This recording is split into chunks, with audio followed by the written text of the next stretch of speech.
Nice to see you there. Hello, everyone. Fancy seeing you here. Thank you for that, host Joe. Welcome on in, anyone who's here and hanging out. This is our second session of Dialect, because we had to split it into two, because there's too much good, awesome stuff in the world building of this game. So today, I think we finally get to make words and do stuff. A month later, here we are. Yep. Totally pretty. We got this. So let's just go around quickly and say hi. Do we want to really quickly say our character names, which we totally all remembered and had ready? Yeah, we should probably do like a brief intro, like setting, and then our characters stuff also. Otherwise, a whole lot of this is gonna be not make a ton of sense right away. And do you want to go first, or do you want me to start, or? Sure, I can go first. Do you want me to introduce like our setting and what we've got going on here, or just? I mean, I can try and say what I recall happening. Why don't we kind of, as a group, like figure out, like dissect what our setting currently is, what we kind of did in the world building type stuff, and then we can go around individually. Because otherwise, I'm sure I'm gonna miss stuff if I try to summarize the whole thing. Also, That's fair. I like it. We built it as a team. Let's remember it together as a team. Yeah. So I remember that we left Earth, and there was some sort of impending bad thing. We didn't like specify what sort of thing. Like I think the Earth was just straight up dying. Like, climate change has happened. Like corporations have ruined the world. For anyone who has the Dialect book at home, we're using the Outpost backdrop. So we're a Mars colony. And yeah, that sounds accurate. Yeah, and it's been how long since we heard from Earth? Like 50 years or something like that? I think it's been not long. Yeah. It's been that long. I think some people were like up here on the colony beforehand, but I think we are kind of like the last group. Yeah, I thought it was that we had decided that like the scientists to come here first and sort of built the basic biodome part, and then we were the first round of like residents, like mixed residents, people with various skill sets and such. And we had decided that we had our nice, like we had did we have like a really small little science one, the residential one, and then a half-built frame of the next one that never got to be finished? Yes, because the Oasis had another half that wasn't finished, and Eden was like the original. Oh, right. We did call it Eden. Yes. Eden was the first original test thing, that, and then we had the Oasis as the whole system. Yeah. Well, on the note cards on the other page, which I've just gone back to, we have the Oasis, which stands for Operational Agricultural Sustenance in Space. We had MAI, which was the Mars Artificial Intelligence. We had the note that the Earth was dying. Assume it's gone, and that's why there's no communication. Or we assume, I guess, it's gone. We have our social contract is the Pact, or the Mars Coexistence Pact. And that we, as a group, I think it was supposed to be called Elysium, but we as a group call it Purgatory. Because we kind of feel just kind of stuck and left here. Yes. Yeah. We as a society are very much just like, well, guess we're on our own. Gotta figure out how to keep us going and not super die. Right. So Earth isn't gonna be helping. Yeah. That good content, you know? Good content. Did we flesh out the social contract at all? I legitimately don't remember if we did. Did. I know we talked about it. And I'm trying to remember what we talked about. I think we talked about how there were some people, like everyone has to pull their weight. We know we're all there's we a rotation. have. And the scientists once, like some people were getting kind of rowdy, and the scientists turned off the lights. Yeah.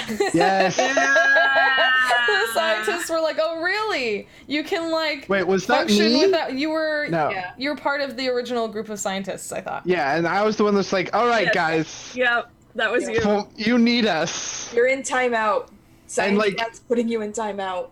Yes, and then everyone has to do a rotation through the Oasis maintenance and things like that. Like, And there was like we had rich people. We had some rich people that were. Yeah. Yeah, so I think the way this place ended up populated was there was scientists who were here already, and then like basically the first shipment of people, which ended up being the only shipment of people up to Mars after that, was anyone who was rich enough to buy their way onto that shuttle, and then like there was like a small lottery. Yeah, so it's mostly just super rich people and with, you know, rich people entitlement issues, and then scientists who are just trying to do their jobs. Yeah. So as I recall, like I think that, yeah, there was like an actual like straight up like schism almost at one point, and after that was when we made the pact, and now we're kind of in this place of like everything is fine. We fixed the problem. We will all work together perfectly now, as long as we follow these rules. It's great. So everything is super great on Mars. There is no war in Ba Sing Se. Yep. Everything is perfectly fine on Mars. Everything is super duper fine. Everything is fine on Mars. There are no cats on Mars, and the streets are filled with cheese. Actually, we talked about that too. We talked about that there were fish and insects, possibly small birds, but no animals larger than that. And someone has smuggled a pet? Was that a thing we discussed? I remember there being discussions of possible smuggled animals. Because animals were not supposed to be past a certain like, you know what I mean? Past a certain, like, size and complexity. Like, they were supposed to be very simple life forms, because mostly, we'd have to be mostly vegetarian. Like, we'd have to be in our system. Yeah, because we hadn't gotten to that stage yet. Yeah, we don't have, like, space cows. Yeah. Yeah. All our protein comes from... And we probably have, like, synthetic protein. Stuff like that. That wasn't supposed to be a thing until Bubble 5 came around. We only have Bubble 1 still. Yeah. 1.5. one and 1/4. Like, this is just bugs and fish. You know, we're lucky to have the fish, honestly. Yeah. Yep. And I feel like we even drew something. I feel like I remember we drew something out, but I don't remember. Like, just... like Dustin drew something. I definitely had something drawn somewhere where we had drawn sort of like... Oh, and Dustin, you had drawn one too, of like our bubble, and then sort of like the way we arranged the residences around it, and each one had at least 2 connections, but everyone could be... So you couldn't be completely locked off. Yeah, I don't know if this is the actual thing, but I do have this drawing. Yep. Yeah. Because Eden, and then this was like the growing part, and then little housing things. That looks right. Yeah. I guess that's what this is. There's no notes on it except for Eden, so I imagine that's what this was. Yeah, because I think the middle part is Oasis. Yeah, and how large had we decided the Oasis was? I know we kind of like talked about this. We say like Central Park. We talked about it being... Yeah, I think it was Central Park. That was what it was. Yes. Yeah. It's all coming back to us, mostly. I'm sure we've forgotten stuff, but you know what? Yeah, well, and I think we've covered all the stuff that's like important plot beats. Yeah, I think so. Other than I guess another thing that is relevant just because of our characters, is that like the younger generation now is being super raised for like, here y'all, you're gonna be learning a whole lot of science because we need baby scientists. Yeah. So it's all STEM. It's all STEM. So like, yeah, arts education is not super a thing probably up here right now. Much to my chagrin. Yep. And like, and Megan's character had some like smuggled paints or something. Had some smuggled art stuff. And we talked about how you constantly made digital art and it became available to like the community and stuff like that. Yeah, I paint with light and I can make like windows and stuff that like look like outside. Oh my god, you say paint with light and all I can think of freaking Thomas Kincaid. Oh god, yeah. Painter of light. Yeah. Yeah. So I'm just here assuming there's unicorns everywhere now. But alright. Castles, like a lot of trees. Yeah. I mean, actually, like, that's a really nice thing for people to just kind of have around, is all these, like, fantastical visions from media at home. Yeah, just, like, everybody gets a window to the outside. Yeah. What do you want to see? What do you want the outside of your window to look like? Yeah. Yeah. Like, that's probably super important for morale. Yep. We absolutely discussed that. And also that Megahn, you said you might take bribes for like suggestions on what to paint next, I think, or Oh something. yeah, I can do commissions. Do we have money, that concept? No, or are we definitely purely, talked about trading, but there was also Yeah. and there was also some smuggled goods. So Oh, that's smuggled right. goods were worth more. Like I Yeah, think there was some you wine, some alcohol, some 'cause like everything, Yeah, stuff the rich There's people. like You know, 3 you get bars a. of chocolate left on this outpost. Yeah.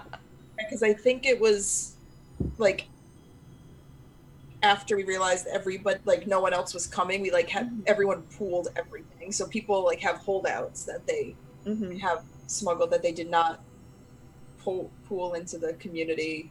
Yeah. so Yeah. sneaky. Not necessarily contraband, Yeah. but just like everything's supposed to be shared Yeah. and Yeah. And then there's someone who's It's over there fine. like, hell no, this is the last Twix on Mars. No. OC don't steal. This is mine. Don't take my paint. All right. I Okay. think that might be everything. Yeah. We just have our friendly AI who's available everywhere. Yep. and- Mine. She's lovely. Yep. Yep. Cool. All right. Is there anything else, or Jess, should we? And do we want to On to go character around stuff? and do characters? Yeah, do we want to just say like Your hi, role. who we are, who your human name is, and then who your character name is? Because we never Yeah, we really, can do that. we never Yeah. really did that. Just Oh, dove on- sorry, go ahead.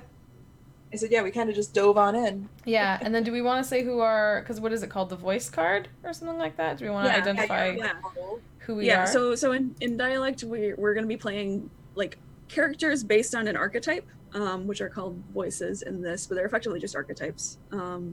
So yeah, we probably want to talk a little bit about what their voice is. Maybe just even like read that card description. Yeah. And then maybe a little bit of more detail, because we did set up some pretty interesting connections, I think, last time. Yeah, we definitely Yes. did. Well, I feel like we started on the screen with M going down last time, so let's start bottom going up. Megahn, do you want to say hi and who you are? Yes. Hi, I'm Megahn. I am playing Rebecca, but Rebexy is her stage name. And she is the artist, so that's like her artist name, is Rebexy. So the artist card is the isolation has certain charm to it. Thanks to you, you keep us going. When things look darkest, people talk to you about your masterpiece.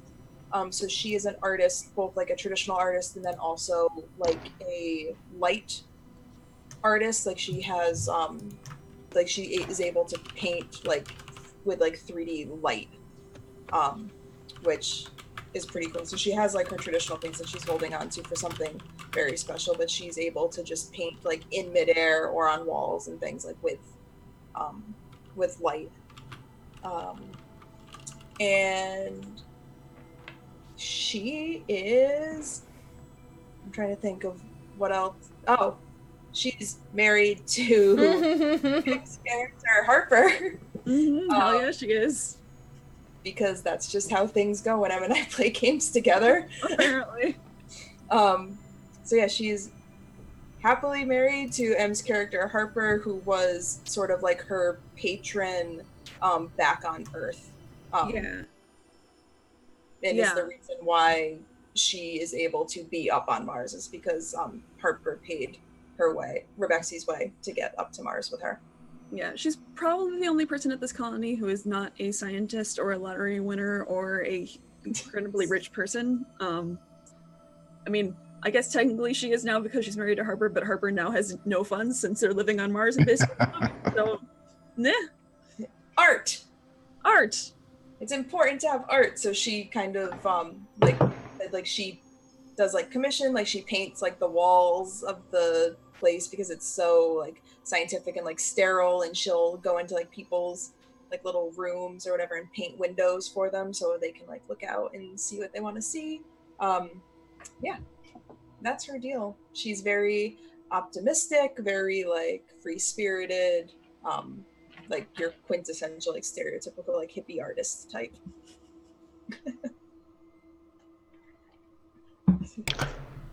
Dustin. My name is Dustin, also known as Dusty. I am playing Dr. Beckett Caden. He was one of the last of the crew to Eden. The older scientists affectionately call him Newbie, and it's a name that stuck, even though he's been here forever now.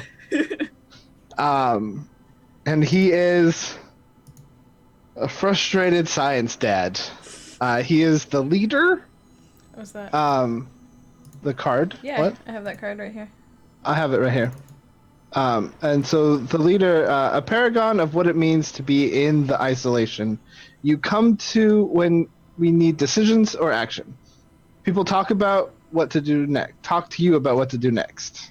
So that's a me. And yeah, I'm just mostly frustrated with everyone that just, we need to keep this ship running. We need to keep it running smooth. We can't have all this fluffy stuff going on. We got to focus on living and surviving because we don't know what's going on. Yeah, that's me. Let him rest. Frustrated science dad. Yeah, I'm one of those. I just look like a scruffy, has 5 kids scientist that I just look tired all the time. Oh. Oh. Oh, hi. It's me. I was looking through the cards because I couldn't remember if I had taken the celebrity, but I think it was the explorer. Yes. That's what I went with. So hi, my name is Jess. This is my channel. Thanks for being here. You're awesome. Stay here. Follow, hang out with us, play games, etc. But also, today I'm Zaire Damon.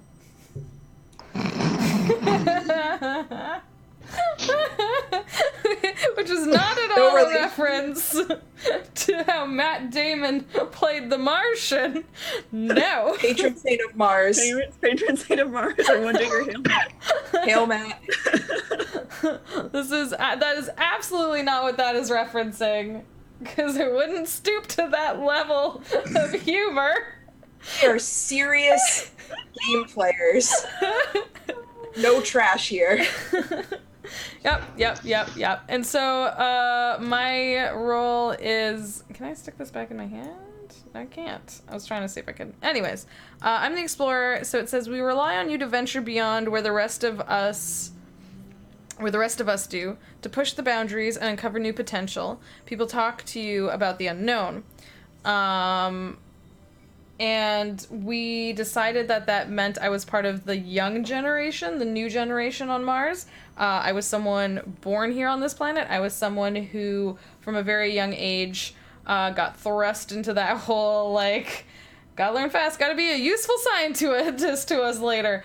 And so I've definitely learned a lot from people like Beckett, but I'm definitely also thinking that their way of thinking is a little bit old and we need to update it, and there's new potential to be found, and we have to push beyond what we have right now, and that sort of thing. Yes. Sweet. Alright, is it me? Yep. Okay, so, hi, my name's Em, okay, so funny thing about Dialect, is that in almost every game, someone ends up being, this is not a traditional RPG game, in that our characters don't necessarily need to be super cooperative in a party, and so what happens in a lot of games of Dialect is someone ends up being the designated villain. So I'll be playing the Zealot today, as Harper Cameron, alias Countess, that's what some people call her, although not to her face. And I'm just going to read the Zealot card real fast before I talk a little bit more about Cameron, or Harper. So, Zealot.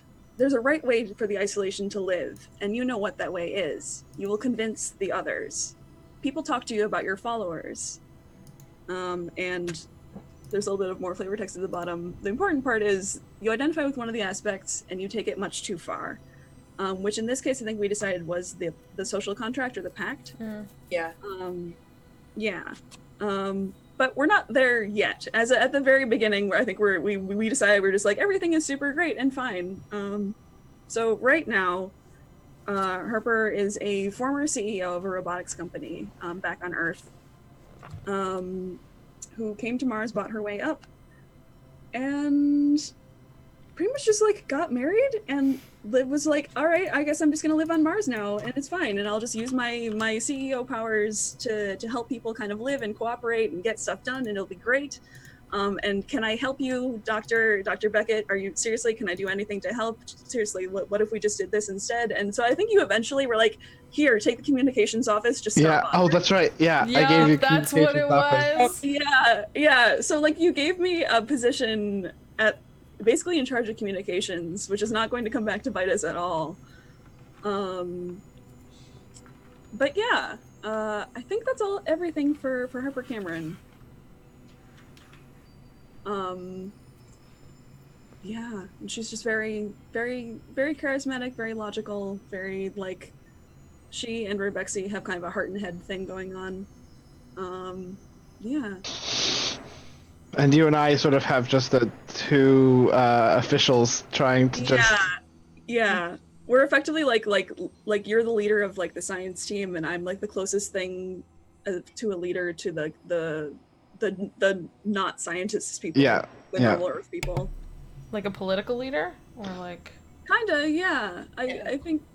Well, yeah, because we need to. I imagine that there's like sort of a council, and we have to make decisions about things, and so Harper is sort of the input on. She's like head of city council. Yeah, it's like a city council, and it's probably as painful as actual city councils. So Yeah, and or HOA board meetings, like. It's head of public works. Yeah. Yeah, and you gave her the access, like complete control to running communications, because you just didn't want her bugging you in your science office anymore. And you were like, here, this is unimportant, just communications office, like. Yeah, it's fine. And she also just knows a bunch about robotics because of being a CEO and stuff, and I'm sure this won't come up with the AI at all. It's fine. Cool. Everything's gonna be fine. I believe it entirely. Everything's gonna be fine. But at the beginning, as I recall, we were just like, no, everything really is fine. It's totally fine. So yeah. Gosh. Okay, is there anything else we need to do, or are we good to go? I think so. I think we're good. Cool. Good to go. We're finally playing Dialect, guys. We're finally playing the game. Wow. It only took a month. No, you won't, Dusty. Okay. Yeah, you're totally good. Basically, the voice cards are just so we have a starting point for our. Gotcha.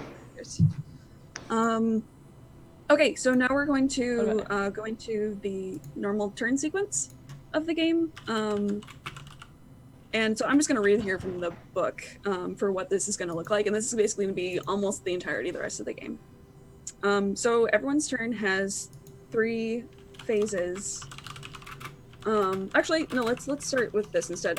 So first thing we need to do is actually begin the first age, which is like our first round effectively, before something happens to the isolation. We need to deal 3 cards from the age 1 deck to every player. Which in here, I'm looking at the decks of Roll20. Here we go. All right, so just take 3. That's age 3 deck. Do we have an age 1 deck? Oh, we totally do. Ignore me. Yes. That one. There we go. Yeah. Haha. And we could probably hide the voice deck now because we're done with it, right? Yes. Yeah. Perfect. All right. So How do I get rid of all my cards in my deck? I think You can put them out and delete them, or you can click on them, like right click, like open up your hand.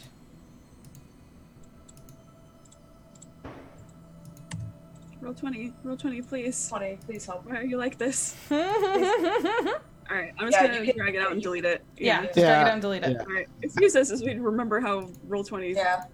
works. I'll keep that one. How we unfortunately remember how Roll20 works. Boop. There we go. Not great.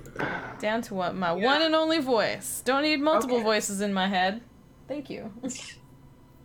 Alright. So then you just do deal 3. Yeah. So deal yourself 3. Or actually, no. Hang on. I can deal 3 to all players. Oh, perfect. Yes. Boom. Oh, sweet.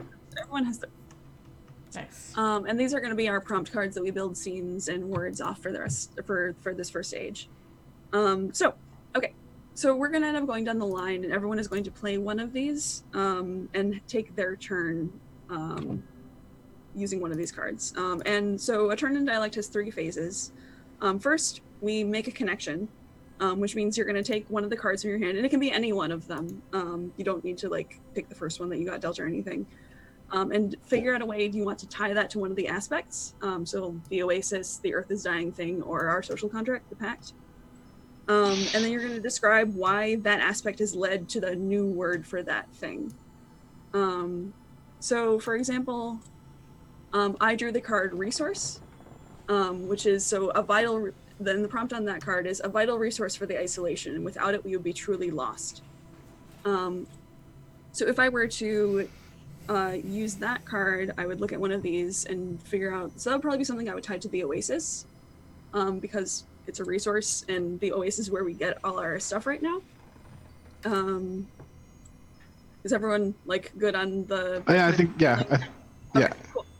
And then we're gonna make a word out of that, and it can be a word for that thing. It can be a way people refer to that thing. It can be just something related to this resource. And that's the second, and that can be a communal sort of thing. You don't need to come up with the word on your own. It's generally more fun if we do that communally and everyone. Then we eventually figure out what we want that word to be. And then for the last part of your turn, you're going to look at the prompt on the bottom of the card. So for resource, the prompt at the bottom of the card is what someone does to get more. And using that prompt, we actually dive into a scene and play out a conversation really where everyone in that scene either has to use the word somehow in character or noticeably avoid using it, or just somehow demonstrate their relationship to that word. And that's how we get the RP segments of the game. Okay. Yeah. Is everyone good on just like the general gist of how turns are going to go? I think so. Cool. Okay. Do you want me to go first, just so we have the like example thing, since I already brought up resource? Yeah, I think we'll just keep doing that. Okay. Cool. Plus, it works. I think it works because you're at the top of the am I? stream anyway. Oh, yeah. I totally am. Okay, cool. Yeah. Okay, so resource, a vital resource for the isolation. Without it, we would truly be lost. And it says during the make a connection phase, explain what this resource is. Okay, so I'm definitely going to tie that to the Oasis. I wonder, how do we do power up here? Are we solar powered entirely? Probably. Maybe hydro in some. I think we're probably. I feel that there's probably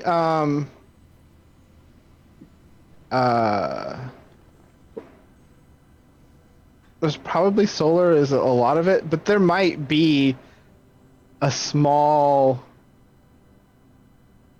I mean, depending on like the future and what we've just set for this kind of technology, I mean, there might be a little bit of a, not like nuclear, but like, you know, maybe, like a generator or reactor kind of thing, maybe. I do like the idea of like generics, like science fiction bullshit, somewhat safe reactor of some kind. Yeah. Yeah. Okay, I like that. So what do we? So I guess maybe this resource is something we need in order to keep that functional. Like maybe there's something that it decays, or like that it requires more of to either like keep functioning or keep from becoming dangerous. Okay. Or even, is it the unit that we've adopted to measure the type of power, like a watts or joules or whatever it is, but there's like a Mars specific type of power. There could be. I feel like that might be a little bit harder to work into the conversation aspect. True. But like I do think we definitely have a different like understanding of power as far as it's measured here.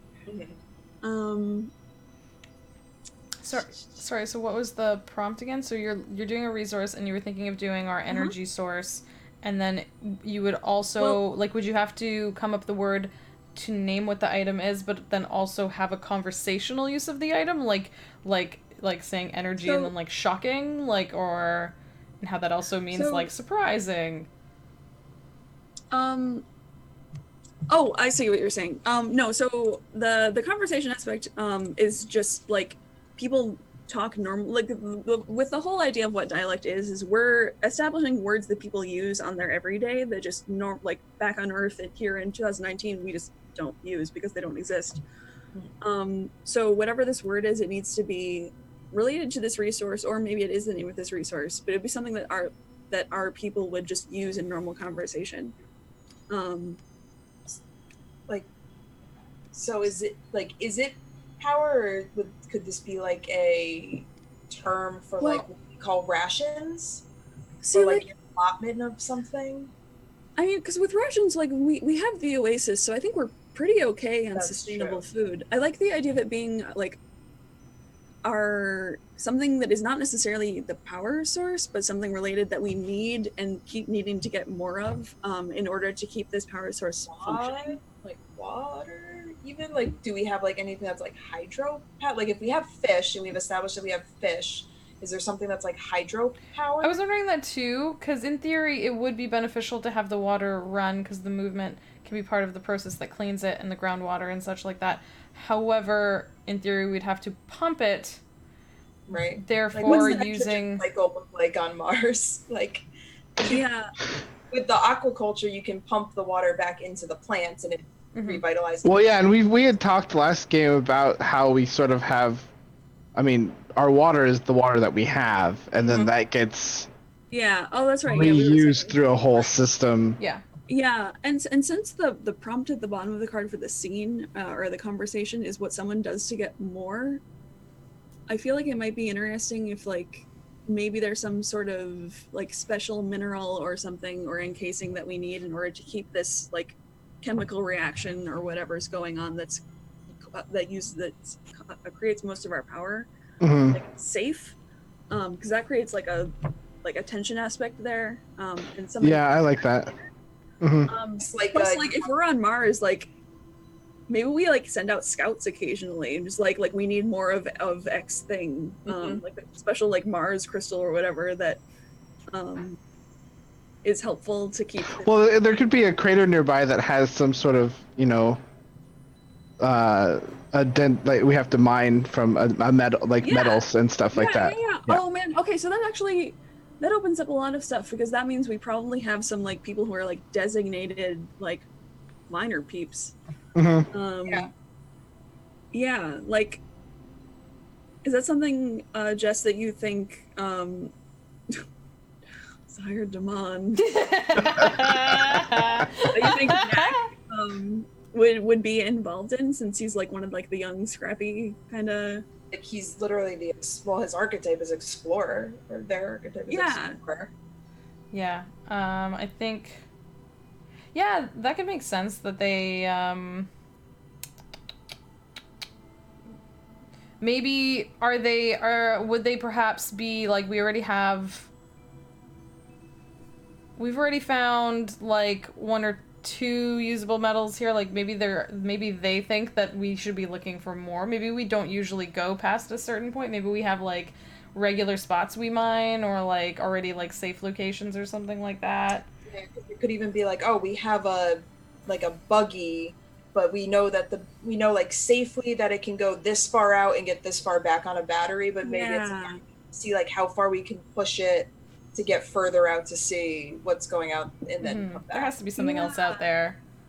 Right. Yeah. So maybe the scene, this is jumping a little bit ahead, but so maybe the scene is like after someone comes back, or after you come back, maybe, if you're the one who wants to be like, I guess I took this journey as a reckless child. You're not a child, but yeah. Definitely a old child, young adult. Like, yeah. How old are you, actually? I don't know, like, that's why I was saying, how long have we been out here for? Like, it's dependent upon like how old could I possibly be? Were we saying we'd been on Mars for 20 years, for 30 years, for 40 years? You know what I mean? Because that really changes how old I could possibly be. Like, I don't think it's more than 20. Because if it's not more than 20, then I'm probably like 16. I don't know. like the scientists have been up there for longer. So like if you're a scientist's kid, you could be like in your teens. But I think as far as like the colonist people, I think in the book, which I mean we don't have to follow the book, but I think it says it's like it's been 6 months since we've heard from really? her. It's that short a period of time? I think that's what. But I mean, then again, we can. Well, then yeah, I guess we could say I'm a scientist kid, and once again, I'm only like what, like 14, 15? Like what? Yeah. Not old. Well, yeah, because we had talked about like we have to put people to work pretty quick. Right. Like we can't. Scientists, Beckett's been there for 20, 30 years. Yeah. right? Yeah, I think I'm in my 50s. Like. Yeah, because I don't recall what we settled on, but I do recall that we did discuss that to be part of the new generation, Zaire would need to be quite young. Yeah. Like tween, early teen. Yeah. Seems. Yeah, then I guess But they're you've like been- 13. Dang, I'm so... I mean, let's make it like I feel like 14, 15 is the age where they could reasonably be like, okay, time to like get a real boy job. Yeah. And be like, okay, how about mines? Yeah, well, Yeah. I mean, like, in Back to the 1800s. In theory, this would still be new. There'd be very few people of this age bracket in this group. So it could not even be a fully defined age of like we know we're gonna have to put them to work quite young. But I think that Zaire would have like wanted to start working, like would have probably start bugging to do more in the with the scientists at a fairly young age. You can't go out into like you can't do outside walks until like. But yeah, you've probably been like bugging for a while. Yeah. But yeah, Okay, I feel like so- I feel like I've been trying to do stuff in the labs or whatever for a while, but going outside would still be somewhat not allowed, maybe. Like you know how to change filters in like the fish tanks and in the like the air. Okay, so then it wouldn't be you who went out and got more then. I could. We could say Just be like air first. well, I feel like Around. they could be getting into the apprenticeship. Yeah. Like that age is where we say, okay, now you can start going on. Yeah. I mean, you could probably have gone outside to change like filters or do outside maintenance just around the Oasis and teams, but like going on longer terms, you have to go with an experience because I mean you're gonna have to learn this stuff. yeah. So yeah, I think like you've had started doing Yeah. apprenticeship. Yeah, I think I'm one of the Missions youngest too. people to like ever be doing this sort of stuff because we'd still like in theory like once again if we're saying the only reason I'm this old is because I'm one of the scientist kids, then the next generation of kids is even younger, and this is still all in a state of flux and in a bit of a unprecedented Okay. state. Okay. Then here's my idea then. For the word. Maybe there's so there is this power source that we have. And it requires a case, like a metal case around it. That is made of this very particular kind of metal that we have to get from the mine. And I think the word for it, like it has a normal metal name, but I feel like there's a slang term for it that people actually use. And it's probably something like one of those words that sounds really silly, but has become so normalized that no one thinks about it anymore. So like, what color do we think this metal is? Because maybe we can just play off like, maybe it has like a really funky, weird kind of color to it, so everyone just calls it like. The obvious answer is red. I was gonna say like okay. rouge or like. Yeah. Okay. So maybe like the case that this thing is called, or the case that we make out of this stuff is like called like the rust bucket or something. Like it has a really fancy science name that like. What if it's Dr. Beckett probably uses, but everyone else just calls it that. Oh, sorry. Go ahead. so? What if it's like what if the metal that we're getting are like, okay, I'm gonna use chondrites, but like so that's what meteors are.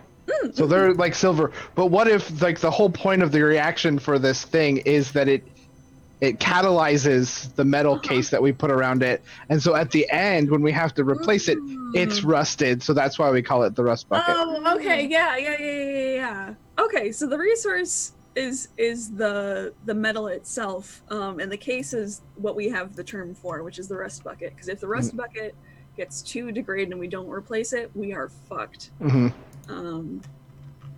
Yeah, because that's like a nice, vaguey, weird, science-y nuclear reactor sort of thing, right? Like, it uses the metal to catalyze energy or something. Yeah, but because it's catalyzing off of it, it's altering it, so. Yeah, and I think also, like, because this probably was a relatively experimental technology, until, like, suddenly they were like, well, I guess we need to actually use it for real because all these people are coming. Sure. Maybe it's in the state where it wasn't perfect, so we're starting to require more and more of it, and the scientists are like, maybe, like, let's not tell people that. Yeah, I feel like this was in 5 years. It was probably a prototype put up here to see how it worked, and then we got stuck with it, and now it's just like, okay, well, it has to work.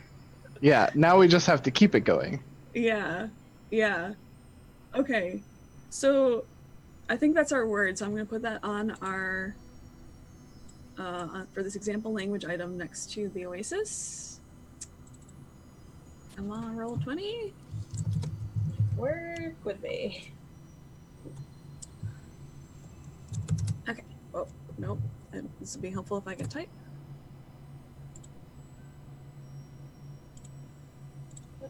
Alright. The rust bucket. The rust bucket.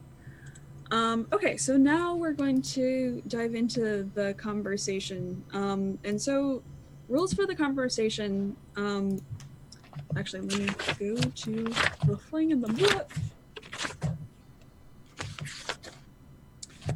Okay, so for the conversation, we pick at least 2 characters who can have a conversation that's related to this term.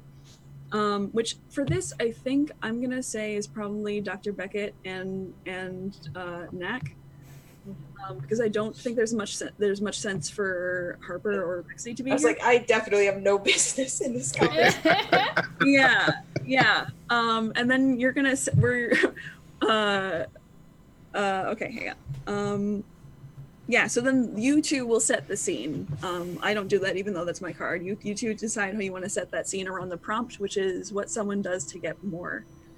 And then when you set the scene, you're going to establish where are you and what are you doing when that scene starts.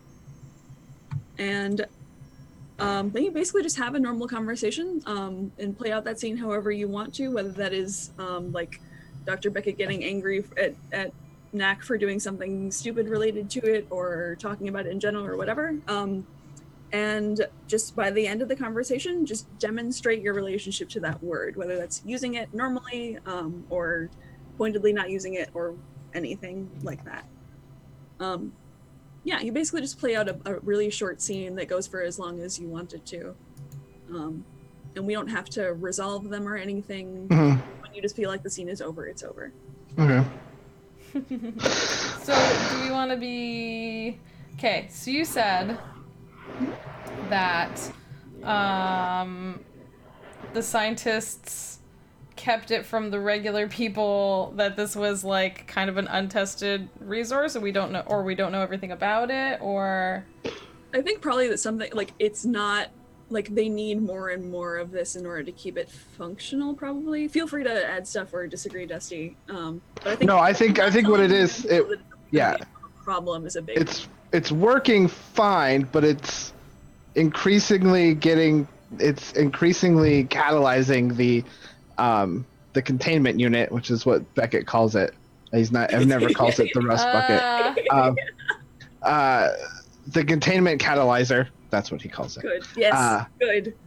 And it's just it's using it more, which means that somehow the reaction is probably not as stable as we want it to be. So, there's a chance that this might burn out if we can't keep this metal. For the sake of drama, further question: what happens if that goes bad? If they can't keep it contained? Is this like an explosion? Is this power and are screwed? Like, I don't think it's because we probably have it a safe distance away in case of some sort of thing. But like, this is the power that we get when we have sandstorms, because there are sandstorms that last. and they cover up all of our like they makes it impossible for solar, and sometimes these can last for weeks. So then we're surviving off what that can give us and batteries and stuff like that until we can, that goes and we can like this is our stable power, and it probably runs a lot of the stuff that we need stable power for, which is probably a lot of the stuff in the Oasis and just the infrastructure wise. Like Okay. this is our stable source to maintain everything while we have other sources to power, Like things this is like our that. This is backup generator. This is our emergency. this is our generator for power, while the solar panel and batteries are all our supplemental power. Like this is our main source. Yeah. This So like is actually the main. It's not like so everything that comes from other resources such as solar are additional that we specifically have the system set. well this supports the Oasis, I think. In a stable constant power solar is source. probably what powers like the bunkers and stuff. Yeah. The Oasis requires more power than I think we probably are able to. Yeah, we can't. From solar. Yeah, it draws a lot more than what we can get from solar and batteries. So like this is just the stable infrastructure, because like the whole Oasis was a project too, right? Prototype project. So like this is like, okay, how do we put a stable biosphere and power it on Mars? And so like this was the whole prototype thing. Cool. I think. All right. So where do you want this scene to take place? Is it in the lab? Are we in your lab? Are we? I think we're in the buggy dock, Really? and you've just gotten back. From my first trip, was I? Not your. This is the trip where you, you don't listen to everyone, and you're like, no, I know there's more research, there's more places to get this, and you've gone out Further than I was Like- supposed to. Yeah, you took a buggy, and sure, you came back with good intel and a good location, but no, this does not fly. I think it's you getting out of the buggy probably with like a huge glowing smirk on your face that you found all this stuff, and ragged space science dad who has just had to like quell a bunch of like where did Zyre go, like, and probably the mining team Who wanted their buggy back? yeah like Oh yeah, you screwed up so many schedules today by doing. yeah that. no there's the paperwork there's one thing I hate more is yeah, so I think it's that like you're coming out of the buggy and like I come stalking through the loading bay, white coat flapping behind me, like beard is just all over the place, like I probably have a coffee stain on my shirt. So tired, so dad. So tired, just black under my eye, just like, oh god. Zaire? Damon? Sorry. Can't get What the hell were you thinking? Zyre takes off their helmet because obviously they were just spacewalking. And they hold it like next to them, as you do, all cool, like under your arm and stuff like that. And they're just like, do you want to at least come see what I have in the buggy before you start getting No, back? you don't get to, no. Hang on, do you understand Zaire, do you understand what you did, like, in just protocol? Like, we have rules for a reason. Do I understand what I did? Yes, I helped. Once again, come look at the buggy. And then Beckett just does the and he comes and looks at the buggy. It is like full of resources. Where did you find all of that? past where we're supposed to go because for whatever He's probably reason, like holding a piece. yeah, for whatever reason, they won't let us push past, but if we need these resources, that's what we're gonna have to do. And that's what I've been saying. That's what we have to do. We can't just do the same old and hope it keeps working. You know that the rust buckets are rusting faster and faster. It's the catalytic container. Try telling that to everyone else. The rust buckets are rusting faster and faster. We're going to need more minerals. No one else is going to do it. I had to do it. Okay. This doesn't excuse the fact that we have a protocol for expansion. We do this safely. We can't afford to lose anyone. That protocol was written before we realized how exponential our need for what was this mineral called? Did we name it? Like, it's probably got a rust bucketry. I don't know. What's the word I'm looking? You could just say chondrite. Just say chondrites. Okay.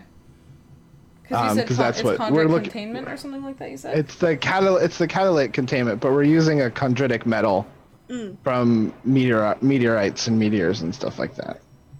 Okay. Okay, so the rust bucket is made up of chondrite. I totally just wrote that down so that I have the note. I mean, I'm just throwing geology terms. We're just making this. I appreciate it. That wavy science fiction stuff. Yes. Before we realized how exponentially we were going to need more and more chondrite for the rust bucket, and if we don't, we're going to run out. Yeah, but we can adjust expansion protocols in a safe manner. That happens too slowly. Faster. We can make it slightly faster over a period of time.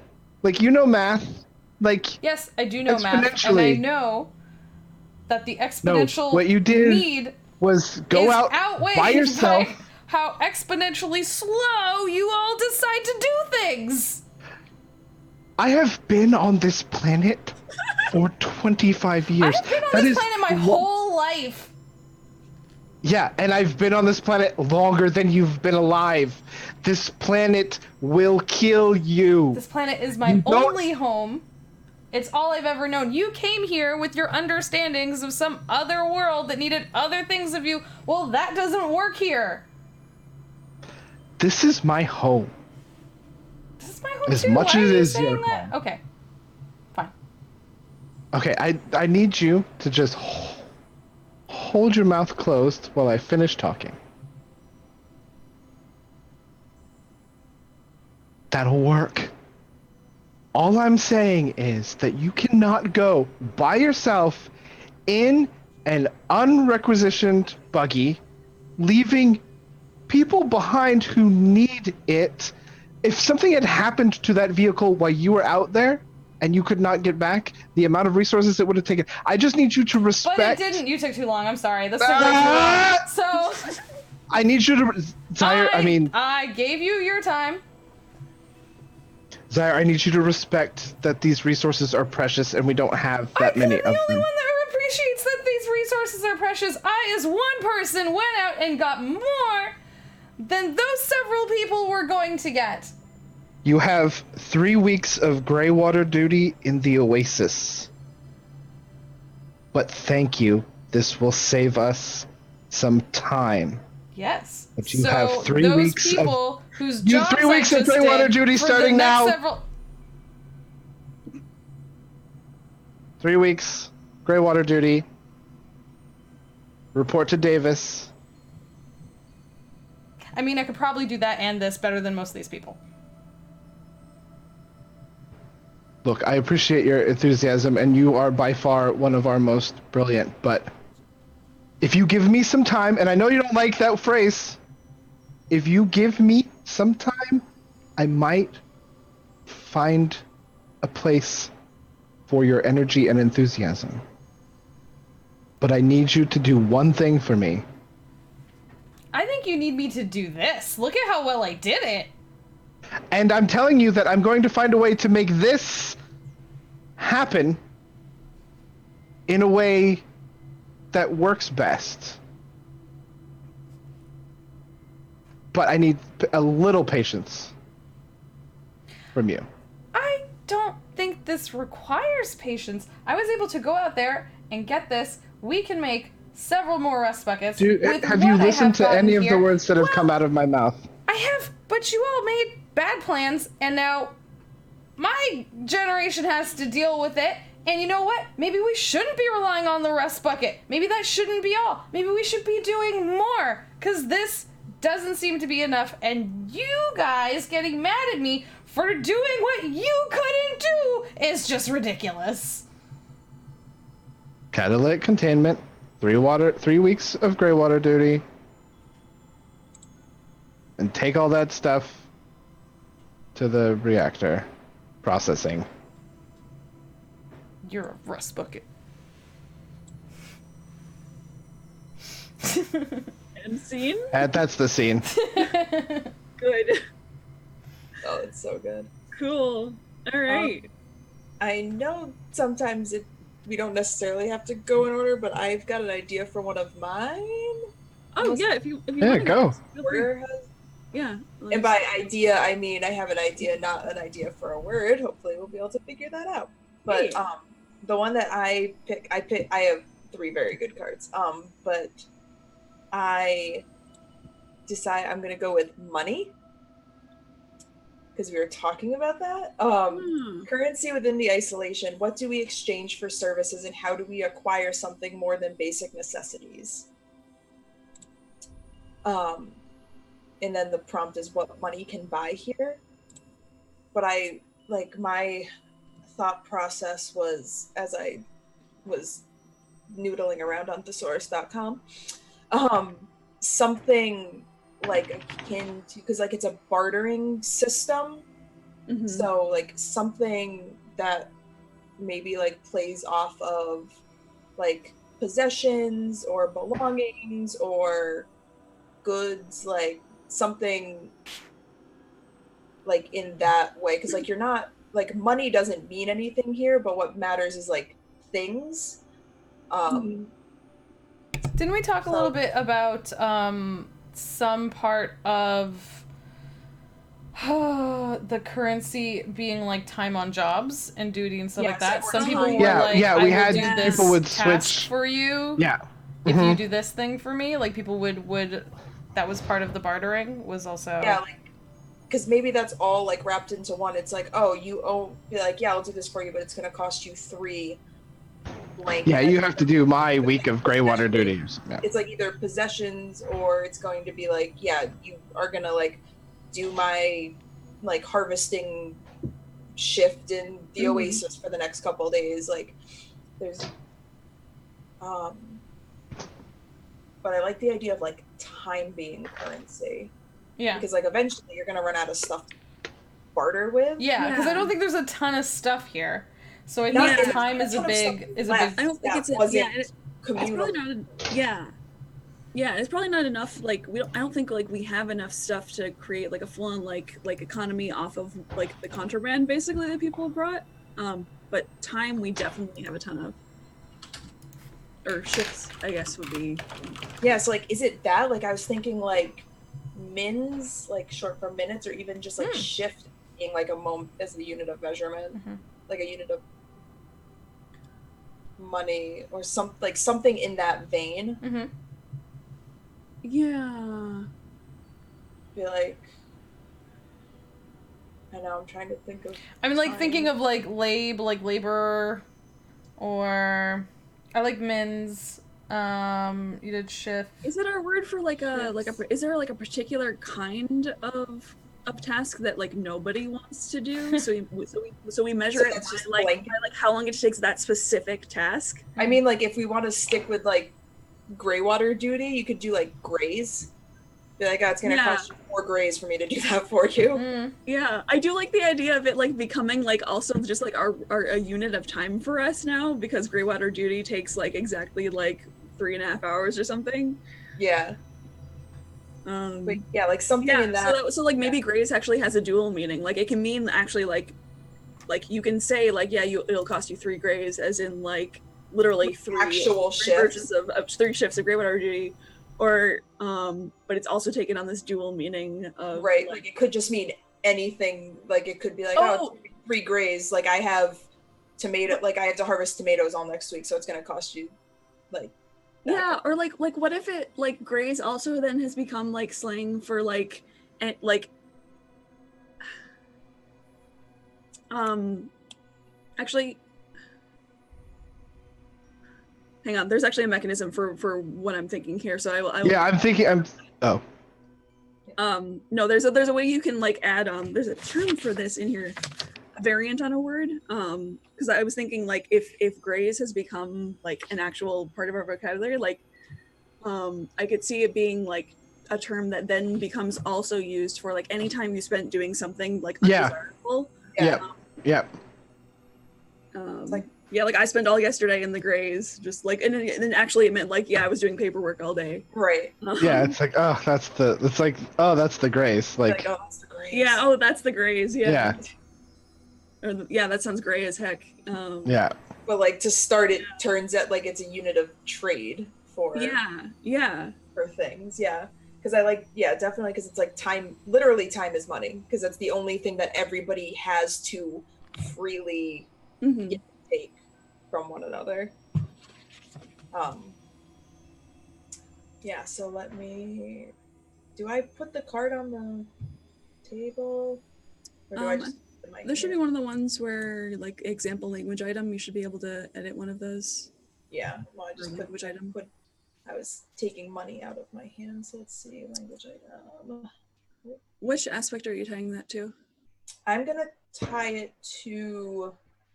I was thinking social contract. That makes sense. Seems. Let's see. Did that work? Nope. Oh, there it is. So.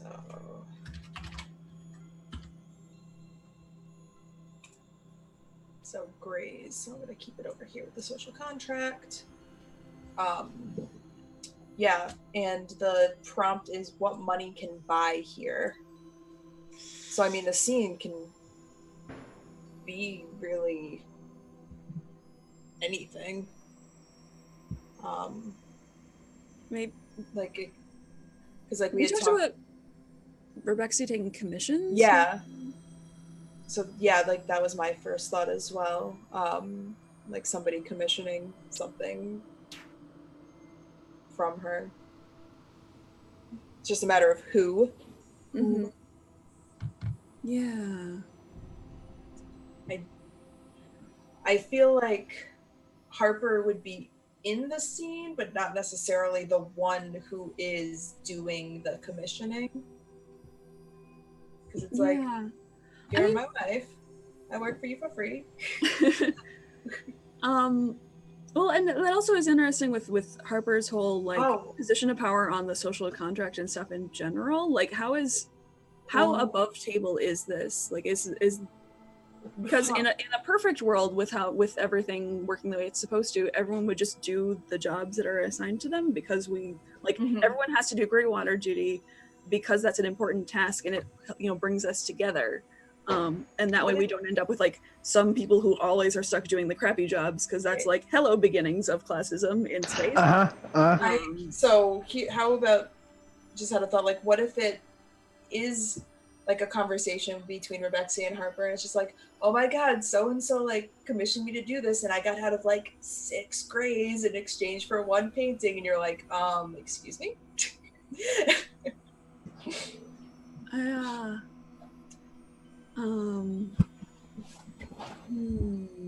Because I think I definitely think like it become like it's not regulated. Like maybe at one point it will be regulated, but like at this point it's just kind of like, what if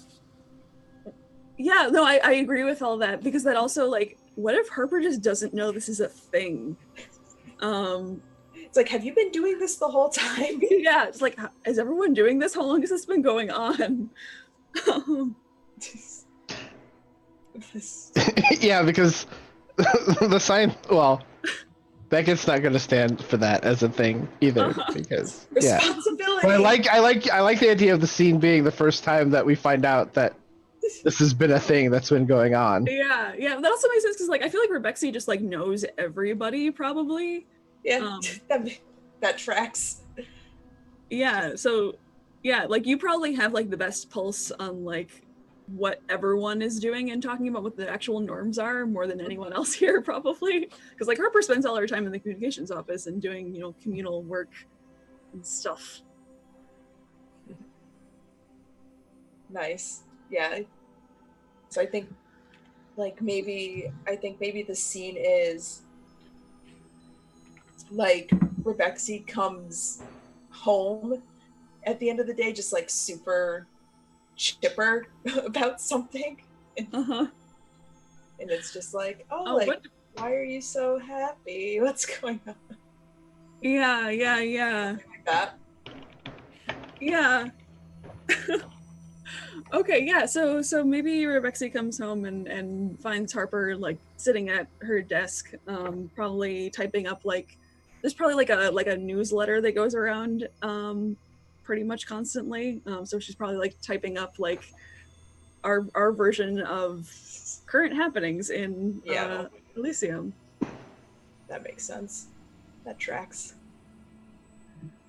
Yeah, so if Harper's like they're all like very, very like super cheerful and very there is no, everything is fine on Mars. There is no war in Ba Sing Se. Everything is great. Exactly. I think like Rebexy comes in and sees Harper like type away, just kind of like comes up behind her, just like kisses her on the forehead, and just like, how was your day? It was all right. Met with a couple other members of the board. Talked to that scientist again. Would you believe? No. Would you believe he wants to reduce my hours in the communications office? I mean, what is he even going to use it for? I can't even imagine. Like, you're just such a vital resource. I'm getting so much done. But yeah, nobody is questioning how much you're getting done. No. You're a very vital part of this operation, dear. And I think Harper kind of like wheels around in our space swivel chair. Because okay, what tips her off that Cameron or that Rebexy is like especially like something good happened? Like, do you usually come home like super tired? Or maybe it's just like she's just a little more like I can't think of the word, like more. No, I can't think of what I'm trying to do. Like, she's just very, like... The word that's popping into my head is teasy, which is not a word. But that's what I'm going with. We're playing a game where we make up words. Yeah. I say I'll allow it. So she's just, like, kind of just, like, being, like, a little bit of a brat. Uh-huh. Like, you're like, yeah, everything you're saying is good. She just like reaches over, hits save, and closes the window. Like, be like, all right, what's going on? You're all like, are you peppy. Me? Yes, you. What's going on?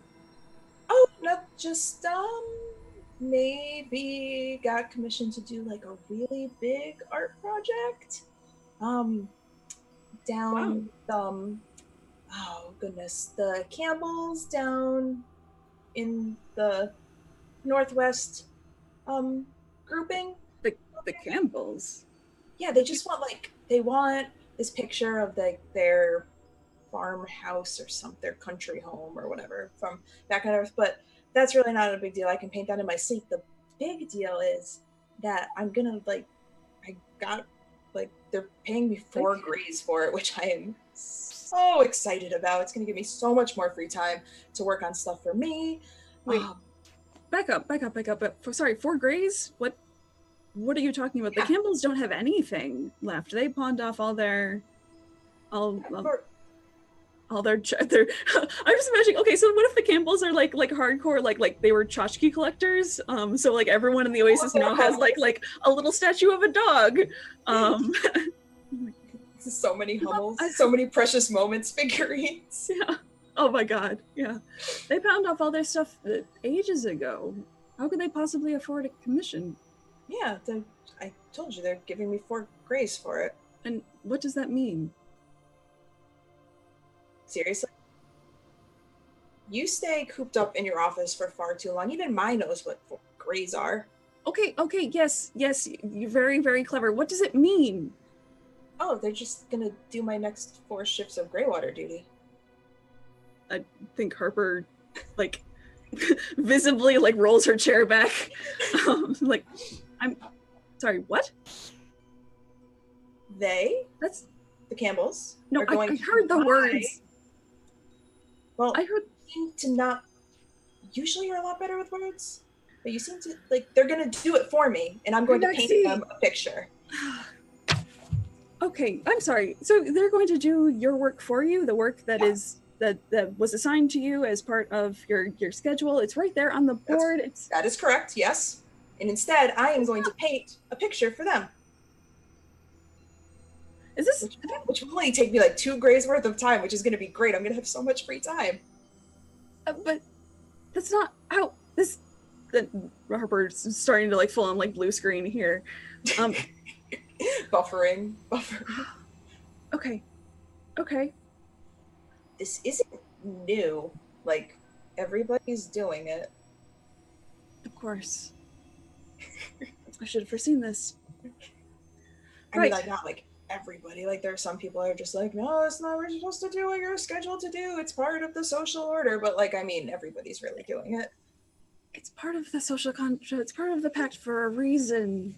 There are theories written about this. This is theories that you wrote. Well, yes, because they were right, and they're going to work, and because I wrote them, and I know it. But you not see the path we could go down here if this graze, whatever that's such a silly term. If this thing continues. People get what they like. There's no money here. Like, people get what they want, and in exchange, you do stuff for other people. It's like a trade, but with time instead of tchotchkes, because I'm sick of all of these dog figurines that I've been trading for paintings. I can't do anything with this. I can paint a painting with time. Right. Time. I mean, thank you for bringing this to my attention. You're not gonna, like, Harper, just... I think Harper turns around back to her laptop and starts writing up an email to the like, run to the other side of the table. It's like, do not take this from me. I need that time. You can have your time. This will take a little while to implement anyway. I don't like the look in your eyes. You're plotting something. But you know what? We'll figure that out later. We'll figure it out later. I'm gonna go and paint a farmhouse. And I think Rebecca runs off and Harper turns to the computer and just goes, for the best. And I think she types up like a really like clear her understanding of what the problem is and sends it to the other members of the board and also probably Dr. Beckett. Great, now I'm a narc. Yep. He probably has an aneurysm at his desk when he reads what's been going on. Yeah. And it's very like political, like, and as such, we cannot allow this to continue. Here are references to, X number of theoretical documents on like civics, etc. Beckett still hasn't got over Grays. They're not doing their work. Like, hasn't even read any of Harper's rest of her stuff. Yeah. What matters is that somebody does it. Oh boy. Yeah. Cool. Yeah. Harper thinks through the possibility of explaining a whole bunch of political theory to Rebecca to explain why this is a bad idea, and it's just like, I will deal with that later. She's like, but I get time to paint now. All right, I think that's that scene. Yeah, so Rebecca runs off to paint Harper writes a strongly worded email, and I think that's our scene. Yes.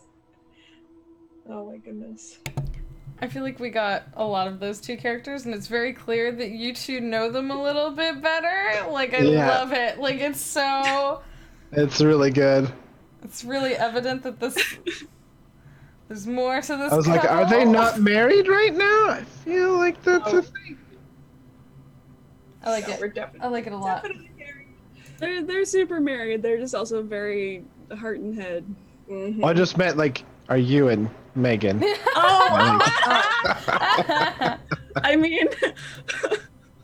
I mean, what's common law at this point? How many games I of was- StarCrossed? I was about to say that. It's not just Starcrossed. Also, it's also Izzy and Vesta and Felix. And Oh my god. Like we got a lot of OTPs. And That's exactly what I mean. Like, yeah. I don't know. how many OTPs do you have with somebody before? We'll you're figure like, out what the common log Starcrossed Yeah, and OT how many? Well, I think it's not just ratio factor. I think it's not just Starcross. It's like how many in-game times Yeah, have you been in-game married relationships. before Yeah. you are out of game married? Because I feel like you're close. I feel like that's an important statistic for. Yeah, that's the internet needs to know. Yeah. Although, like full disclosure for Twitch chat, we did Starcross these two characters ahead of time to kind of get a feel for their dynamics. Yes. Because we knew that they were married and wanted to figure out. And how they were a perfect combo to work in a StarCross game. So Yeah. They seem like a great combo. Yeah. So much that's them. Starcrossed is not enough Starcrossed.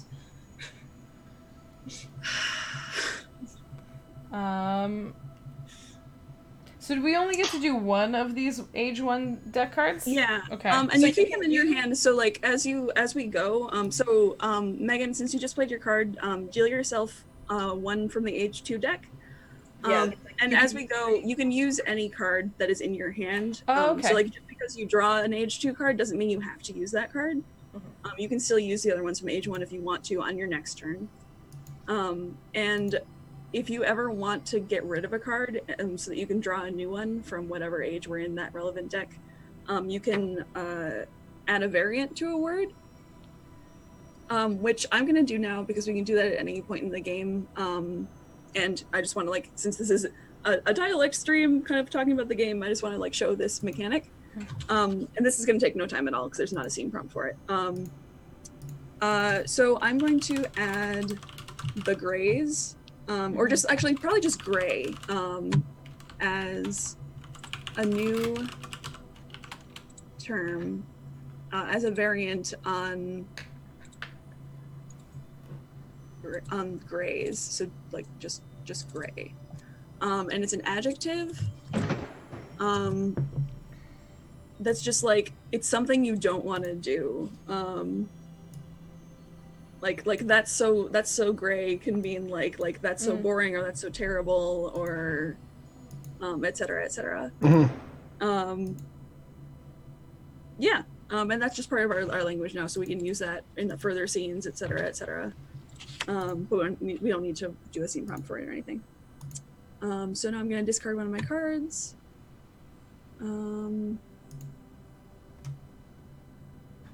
And draw a new one from the H2 deck. And so, okay, whoever wants to go next, you can go next.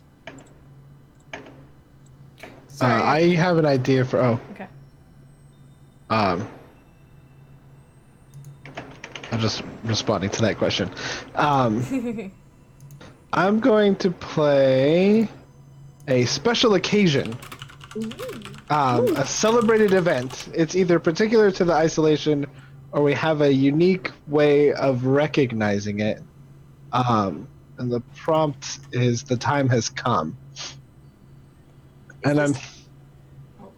Huh? Nope, you go. It's your card. Oh. So I was thinking that this is I think this is an event that we have with the Oasis. And I think it's basically like Oasis Days. And it's celebrating like the first day we turned this on. And you guys, I think it's sort of been adopted from the scientists, because up here it was really boring, and we have a lot of things we celebrate because we needed to be happy sometimes. It's like, oh, it's the day the buggies arrived.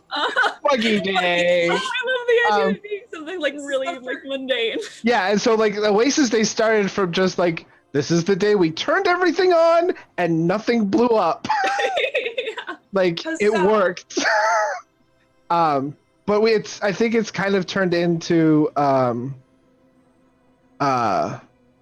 sort of like a little mini like harvest festival sort of thing. Like everyone comes into the Oasis and we kind of just like have like a Thanksgiving sort of thing, I think. Mm-hmm. And I think, gosh, I'm trying to think what we call it.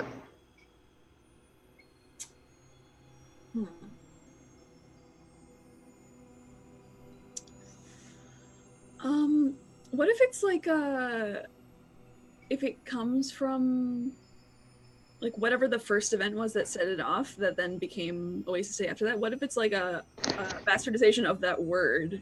Yeah, it's like if it was the first, if it's like a celebration of like the first time it was turned on, like even something like Activation Day. Oh, well, I mean, things like these go through like scientific like terminology for like like trial 1, trial 2, like that sort of thing. I'm just trying to think of what's a good, just really silly generic, like or is it like an acronym, like how everything else is an acronym? Like successful trial, like something like that. Wait, hang on. Oh, yeah.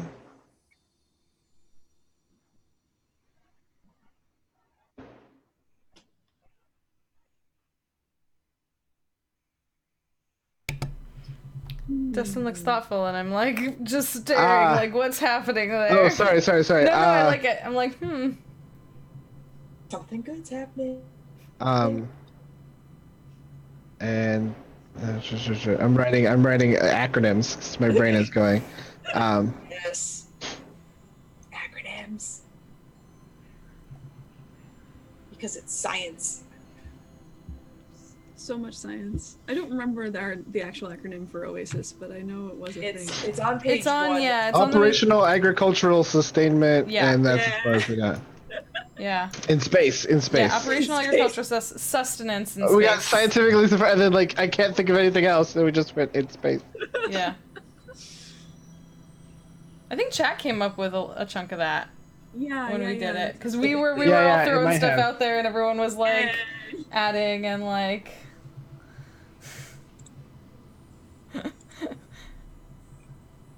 I think it started off.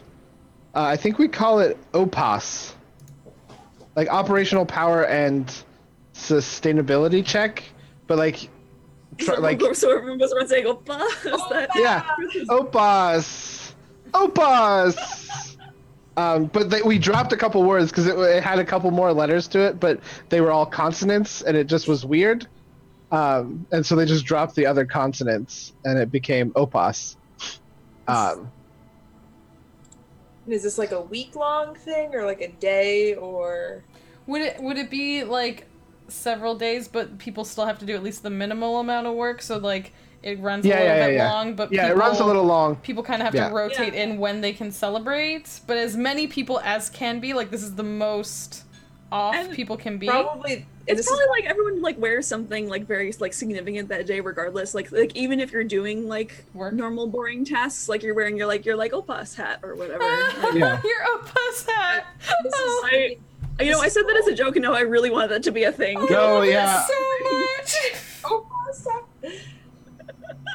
And I mean, for everyone who's not the scientist, this is the first one that the colonists have done, right? Have they been a yearly thing?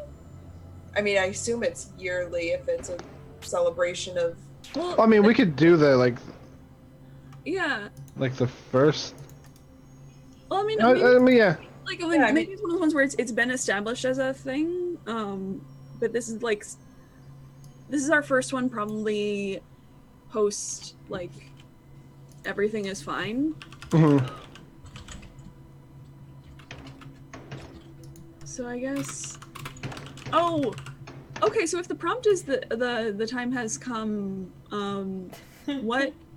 what does that mean in this context? Like, is this like the unveiling of something special? Also, like, is this like a scientist have been working on a thing, and like they get to show it off today? Like, Oh, is this the anniversary of the first Opus, or is this a new Opus for like a new, like you're saying it's a new reveal of something, like a new? oh no, I'm just trying to think of like if you were going to show something off that was cool, like doing it during like the festival. Oh yeah. Like, is there, like, have you been able to like activate another? Okay. Oh yeah, like Yeah. yeah. I think we've. I think we've. Fair for all the nerds. Like Yeah. Show off your neat toys day.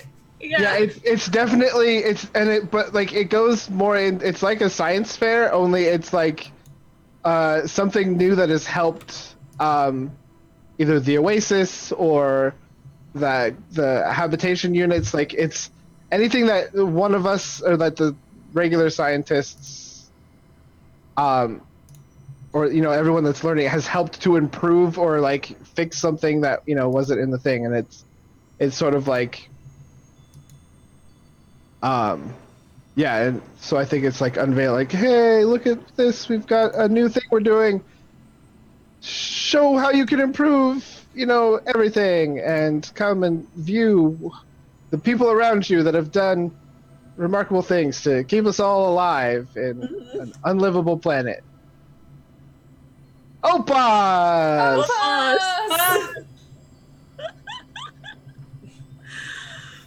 I love Opus. So what's like the big one this time? Like what's Dr. Beckett really proud of for this one, I guess? Or Zyre? Ooh. Being the science types. I'm just over here designing Opus hats. I feel like the Opus hats are really important. Rebecca's job. Yeah. There are definitely a good chunk. No, I think there's definitely a good chunk of the population that are more excited about the like funny, like the fun things they get to wear. The Opus fashion. Yeah. I'm gonna get so many grays for these hats. So it's not only like maybe it started as like a science reveal, but now it's also like it's like show and tell for everyone. Like, yeah, but I think this is the one day a year you see Beckett like super happy because he brings out his LED lab coat that he has programmed to have like light sequences in. And he has an Opus hat. It's like the Kentucky Derby. Everybody's got their fancy hat. He like combs his hair and like shaves and cleans up. Yeah, like it's the one that he lives for. Like this, like this is his day. Because he still thinks this is amazing that we're all still alive up here. Yeah, I don't know what the thing would be that they're super. I think Zyre. After it's like a little while after they got in trouble. For going out and getting the material. And I think Beckett has found a way to utilize your like enthusiasm, and you're kind of like leading a little bit of like a ranger group. I was gonna say Zyre has a personal like has a little diorama that's like covered in a thing. And like stands next to it kind of like thing and like unveils it. And it's like a little mini diorama of like the Oasis and basically like a mini of all of our stuff. And then outside of it is like new, because I think we have the rust bucket as our main thing. We have solar panels, and we were talking about maybe water sequestering and use of hydrology, but then Dustin also mentioned that like the sandstorms ruin our like solar energy and stuff like that. So then Zyre unveils this, and it's like a new suggestion. They made this little mini diorama with a suggestion for collecting the power of the sandstorms, and they're like, we have to evolve. We have to keep growing. We can't depend on the rust buckets, especially when you don't want us going out there getting more resources from them. Not that I don't want you going out there and getting more, I just want you to do it safely. Zyre's just like preaching the word of their new idea right now. Zaya's So like, we have like a festival atmosphere, and then Zyre, like they're over there just like evangelizing, yeah, like on evangelizing. This is the future of Mars. And I think like We can't Beckett was, sign. We can't expect to continue with only our old ways. We have Do we to wanna- keep do we- growing. are we doing this? Is this the scene now? Is this- No, no. We should probably figure out what we want the scene to be then, if that's not it. Although that is pretty good. I mean, if Oh, we 'cause do, I have if We we can do, have it be that short. we also. could do Outpost Day, but if we do, I want to include hats because I like. Oh yes. Actually, probably helped Zyre with their diorama. Yes, because you're one of the only like teachers we decided. So you. Oh yeah. A nice background. You would have had to have like helped Zyre, like, so I think Zyre's time is split between the lab and doing stuff with like Beckett, their chores that have been added onto them by some big meanie, and the like the I think at their age they probably have to do minimal schooling, but maybe like a little bit of time is still spent. minimal non-STEM schooling, because like Rebecca's definitely not somebody who knows anything about math or science or anything. Like she's just like, read this book, let's paint, guys. Yeah, we know like people still need to be creative outlets and things like that. So we're not all heartless human beings. We just want people to be safe and happy and healthy. Yeah, it's just like not like it's not a third of the school curriculum anymore. It's No. like an like elective size. Yeah. This is your culture part of the school day. I think Zyre is the Hermione with the time turner doing too many things. Like, and I think Rebexy is like one of those cool teachers that you go to with all your like stuff and is so like what do I need to use to like make. Because Rebecca's also like a gremlin. She's like, oh, this is great. You have a great idea. Let's do this. We can't let these old fogies, because like Rebexy is technically older, but they're that cool person that you think of as like younger and like you know what, like the kids relate to Rebexy more than the rest of the adults. And everybody calls her. She's like, you can just call me Rebexy. Mrs. Cameron is my wife. Call her Mrs. Cameron. Yeah. Mrs. Cameron is my wife. Call her that. It's like, all right. Like she probably like helps with the report. And it's like, all right, let's make you a really cool hat. Yes. So Zyre is preaching and has a really cool hat. Oh my god. And I think Rebecca's like standing back, just like, good. I mean, if we want to do like science fair kind of thing, because like I also had a plan for revealing something at the Yeah, science no, fair you should Go do for it. something. directly I'm affects just in the Zyre. background shouting. Like I mean, the scenes. Well, no, that- like it could be. I mean, yeah. I mean, you guys could all be in this because like Yeah. this is like Opus Day, but everyone's there. this is yeah. like, This is Opus Day. Yep. But I think it's the science unveiling, and Beckett was the last one because he thought that would be the smart way to go. And it's already everyone's like paying attention, and he just pulls this little thing, and it's a sign that says Oasis Expeditionary Force, and it just has this could be you, and it's just like silhouettes of people because he was like, oh, I found a use for Zyre's thing, and I was going to announce that she's going to be leading a team for intervention ideas because we need that outlet somewhere so that she's not stealing buggies. Oh boy. I love that little gremlin. That's gonna be good. Because I was trying to, and I'm just staring over at her or them. I forget what. Like Zyre like stole all the thunder, and I'm just like, Just pull down the sign. It's like, it's just like no one's like standing around like Expeditionary Force. Zyre's actually, and like I'm trying to get like, no, Zyre's actually going to be like leading innovation teams for you young. Anyone want to sign up? No. It's Opus Day. And like when I raise my hands, my lights change colors. Hey. I'm gonna leave this here. The clipboard to sign up. was actually gonna ask Dyer to do a little talk, but they're busy over there with their diorama. It's actually a good idea. Damn it. Oh, if you'll allow me, I think Harper might actually stop by. Okay. This seems like the sort of thing, like, A, you would probably want the communications person to get in on this if you want to recruit stuff. Unless we want this to be mostly a Zaire and Beckett scene, which also... No. I was hoping anyone would jump in. Okay. Then yeah, I think Dr. Beckett is just kind of like dejectedly like changing the lights up and stuff. And then here's like a Doctor. Oh, Mrs. Cameron. What's all this about then? Well, it's been brought to my attention that some of the younger kids have a lot of energy.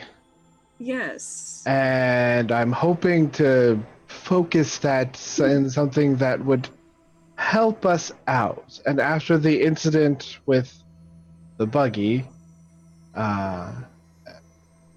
even though it was very helpful in creating enough catalytic container to last, rules cannot be broken. I'm sure you understand that. Of course. I understand So I was hoping that we could put together some sort of, like Boy Scouts, Girl Scouts, a scouting force that they could be focusing their ideas, which some of them are good, I will admit. Good, but need refinement. Refinement through the and eye. an outlet. Yes. Yeah. It's getting observable that we need some outlets Yes. Well. for energy. All right. Well, you seem to be having not the best luck. Well, I thought that unveiling this at the last would be, save the best for last sort of thing. Unfortunately, I do not have the energy that some other people have. I look past her back towards the evangelizing Zaire and diorama. They both just look at Zaire and like sigh in unison. Rebecca's somewhere and they're just like, "You're doing a great job." You're doing amazing, sweetie. Thanks so much for helping, Rexy. Yeah. So I think Harper just kind of folds her arms and leans back and just goes, Well, if you'd like, I can send out a missive or something. I'm sure there's some way we can incentivize this. I mean, I will admit that you are good at talking to people and them not glazing over. Harper does that, like, I feel like I just got insulted, but I'm going to let that go. I apparently lack emotion. If any of the tiny murals in the classrooms would be led to believe. The kids draw me in a very stiff manner. They call me Dr. Robot. Oh. But, you know... Someone has to be. Yes. If it keeps us all alive, I'm willing to be Dr. Robot. But, yes, I mean, if you could help get the word out, because I feel like this is a good idea. I mean, I put together a pretty good presentation, I think. Well, how about this? And I think, what if there's like an Opos like group banquet type meal type thing that is supposed to be just like a big old party? Yeah. And I think Harper like takes out like a data pad or something that has the agenda for that. And there's like, there's definitely like a really silly like performance type thing planned, like something just pure entertainment or whatever. And that one guy in the Oasis that knows magic. Yeah, like Oasis magic show. And I think Harper takes out the data pad selects that event, and then just snaps her fingers, and the event disappears and is replaced by Dr. Robot Talk, or a fancier term than that for that thing, but yes.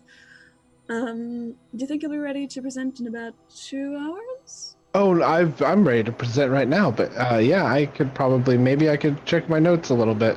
Actually, could you take a look at these? And I hand you my notes. Just be like, just maybe an eye.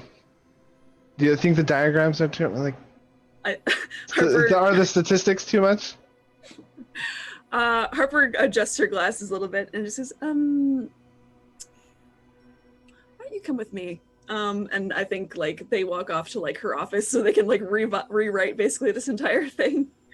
I started off with literally like the statistics of how many people die in like these sort of planet colonizing sort of things. Yeah, just could use a little touching up. That's all. And so I think that's all. Like do with that scene. If there's anything else, or I guess we can figure out like how that gets received afterward. Because is this thing successful? Do we think, or do we want to figure that out with like related to whatever next card gets driven or whatever, or not driven? Wow, drawn. Words are hard. Words are indeed hard. This game about language. I'm fine with us kind of figuring out how receptive it gets. Okay. Yeah. What do you think, Jess? Since you're our resident youth, the voice of the resident youth. I think that it's definitely like the plan to allow people to like go out and get more and do more and stuff like that is definitely like well received. I just think Zyre is like Beckett said, is like has more energy, is shouting louder right now, had a fancy little diorama, and also like regular folk seeing the suggestion of like let's use the sandstorms for additional power, and being like, yeah, we do have lots of sandstorms, you know what I mean? Just like looking at that and being like, huh, yeah, like we have that, that's true, like, you know what I mean? Just like would go along with it. Totally. Yeah, but I think Beckett's thing is definitely well received once it's understood. It just takes a little more time to sink in. Yeah, and I think they would have fixed it up enough with help in order to make it more easily digestible. Yeah, I mean, I think it took there's a bunch of kids that now that like, because it's mostly just a little task force of the kids to just come up with ideas, and help out a little bit more. Oh no! no, that's not. I'm Xing that. No. Oh, okay. That's the line. There's the line. We found it. I'm working very hard to not start singing it, so I respect that. I was gonna say, like, I think if Beckett asked Zyre to come, like, be at the thing later, Zyre would come and like speak very positively on it, but they're also wearing like a button that like Rebexy helped them make that's like let's use the sandstorms or something. They're basically, once again, I think they're part I think they're part Hermione, and they're wearing their spew badge right now. Just really Yep, totally. What a sweet babe. Good. All right. My name's Rebexy. This is my child. That is not our child. They have a lot of potential. They're a menace. One of my moms is helping me rebel. Team Gremlin. I love it. All right. So, are we done with that scene? We're good with? I think so. Everyone's happy with it? Okay, so I think we discussed then it would be a good time to take a break here. Mm-hmm. So we will take a break here. We will be back in a few minutes. So everyone, get up, get yourself a drink, get yourself a snack, stretch out. We'll be back soon, making more words. Thank you so much for hanging out with us. This game is awesome, and y'all are awesome. And heart your faces, and we'll see you back here. We'll see you back here soon. Bye.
On Mars! No, we're not. Cause, well, I mean, we are, but damn it, Streamlabs, you're doing that thing you do sometimes where, like, you switch. You should be showing the Roll20 page. Bump, bump, bump, bump. It's infinite stream. Let's try that again. There you go. Good job, Streamlabs. You did it on, like, the third try. It's fine. But we're back. Yay, time for more words. We're transitioning into the next age, is my understanding, and it's going to be extremely happy, I've been told. So let's... It's gonna be super great. Yeah, let's all Because buckle in for during the this. break, we realized that we may be here all night, so... Yeah, because time constraints, we are skipping one of the age 1 cards. Normally we would go around and everyone would play one. But because time is a thing, we're skipping straight to the age 2 transition. We have 2 options here, because now in an age transition, something happens to the isolation that's going to change it fundamentally. So here are our options.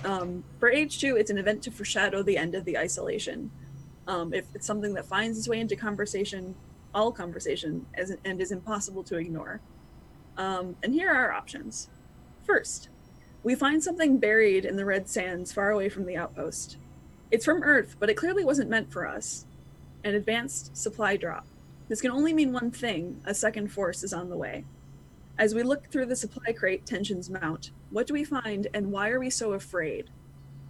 So that's one option. So we found a thing from Earth that is freaking people out. Or, second option, a siren. Something's wrong. A major system is on the fritz. Malfunctions are nothing new, but this wasn't supposed to happen no matter what. We had a plan. In theory, there's a backup, but we never thought we would need it. Who fights for drastic action, and why are they met with resistance? So, Oh, damn! Oh my god. so we have a choice. These are both very tense. I like the supply drop one, but they're both very good. They're both very I feel like we've set up stuff for the second one to make a little more sense, but also the supply drop one is really interesting also, so I legitimately could go either way. I think, like, because the supply drop one seems like very nonchalant, but then, like, the question is, why are we so afraid? And Right. that's what sticks in my mind. It's like, what isn't it? Yeah. Why are we so afraid? Yeah, the first one is interesting because, like, it's super tense. And we could say it happened while people were out. Like, because we have already established that people go out. we have a display. So it could be that people are doing that further push and people are going out and doing more, and that's how the supply drop was found. But also, the other one... One is more, like, psychologically intense, and the other one is more like, oh shit, we gotta figure stuff out. Like, it's more like upfront in your face intense. Yeah. I do feel like the second one does play into more of what we've done, though, because we have something we've spent a lot of time on is building the systems to us of the Oasis and stuff like that. It does make sense. We have discussed food systems, water systems, energy systems, housing systems. There's a lot of the, like, you know, the AI. Yeah. And also, there's a thing in here that's who fights for drastic action, and we have a couple characters in here who have, like, so far represented, like, fuck yeah, drastic action. We need to change. Let's hang up with that is why are they met with resistance? Because it's like if they have a solution, like why are... Well, I think the idea is we don't have a solution. Yeah.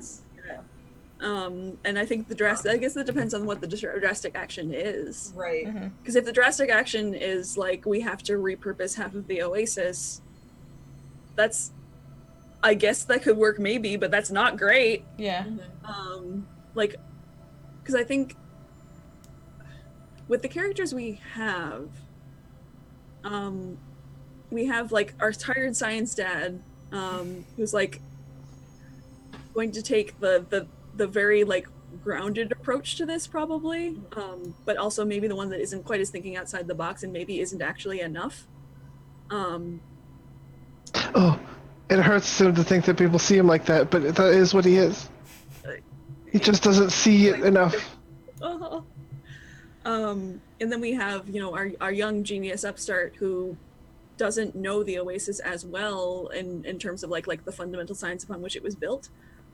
So has all these cool ideas and can come up with a really like off the wall solution, but maybe isn't going to think it all the way through. I guess I think part of how I'm seeing it too, it's like one of them is more sciencey, like the siren one is more focusing on like the science side of it, where the one with the airdrop could be more inclusive of like everybody is affected by the siren one, but I feel like I see what you're saying. Yeah, I see what you're saying. On the sciencey side, whereas like the airdrop one like is something like everybody could have, like regardless, like everybody has something to do with it. I see what you're saying. I was gonna say though that I feel like with the siren one that we also have been establishing that like Rebexy kind of stands in for like Nack stands in for like the young up and coming wanting to see change. Rebexy stands in for the like open-minded of the older generation. We have Beckett, who's sort of the science like has held it all together thus far and is happy continuing as is. And then we have Harper, who is enforcing like the rules as is as well. So I almost feel like there's this they represent 4 quadrants but somewhat paired off a bit in how they believe things need to stay the same or change. I don't know. But yeah, if you feel like the siren one's not inclusive enough, then we can do the other one. No, I mean, if I'm good either way. If we have more, I think whatever there's more meat on the bone. Yeah, I think the siren one depends on what we said the drastic action is, because if it is something that is purely sciencey, then yeah, it's going to be a little bit harder to work Harper and Rebexy in there. But if it's something like, I don't know, like we need to move or we need to like send everybody out to, I don't know, mind the mines or whatever. Like it could fundamentally change like the things that they have to be doing. But the other one is interesting. I guess like the other one, I'm curious as to what the "why are we so afraid" part would even be. Yeah, I have a trouble figuring out like what would that be. Me too. I mean, it's not like we picked these people to be like space criminals or runaways or anything. Like they're just people. Well, the siren could be that, it could be like a habitation thing, just like what if we like lose half of the housing or something? Yeah, I was thinking like something like that, because that deals with everybody, and then we have to like, Oh, totally. Okay, yeah, maybe it's like it is straight up like we thought we had protection against a certain amount of like sandstorms and like a natural disaster type thing, but something stronger and bigger happened that we just like guess we weren't strong enough for that. Right, so it's like, oh, we've lost half of our housing, so until we can get life support back up, like everybody has to like double up on everything. Because then like the rich people are probably gonna be like, we don't want to share our space, like this is our space. Oh, that's right. Yeah, we still do have a bunch of like snotty rich people up here on this planet. Yeah, we haven't weeded them out yet. Oh, who ends up full on odd coupling with Dr. Beckett then, I guess, is the question here. Oh boy. I mean, if that's the way we want to go with it, I don't know. Like, I don't know what the drastic solution for that would be, though. I mean, I guess that's everybody. True. Yeah, drastic action is interesting in this context. Well, I mean, and drastic it depends on who you ask. Like, drastic is very situational as a response to something. Like, it could be like, the scientist could be like, no, this is like a very logical fix for this, whereas other people could just be like, no, like, are you kidding me? This is gonna like change our entire lives here, type of thing. So I think that's very relative. Yeah, like I think what's interesting with this one is that there's a lot of like, this has the potential to become chaos very easily if we let it. I think that might be an angle to approach this from. Be like, what about this this change or this like malfunction or whatever like really makes it so we cannot live the way we did before. Like because I feel like that has to be something bigger than just like, well, I guess we have to sleep with more people to a room now.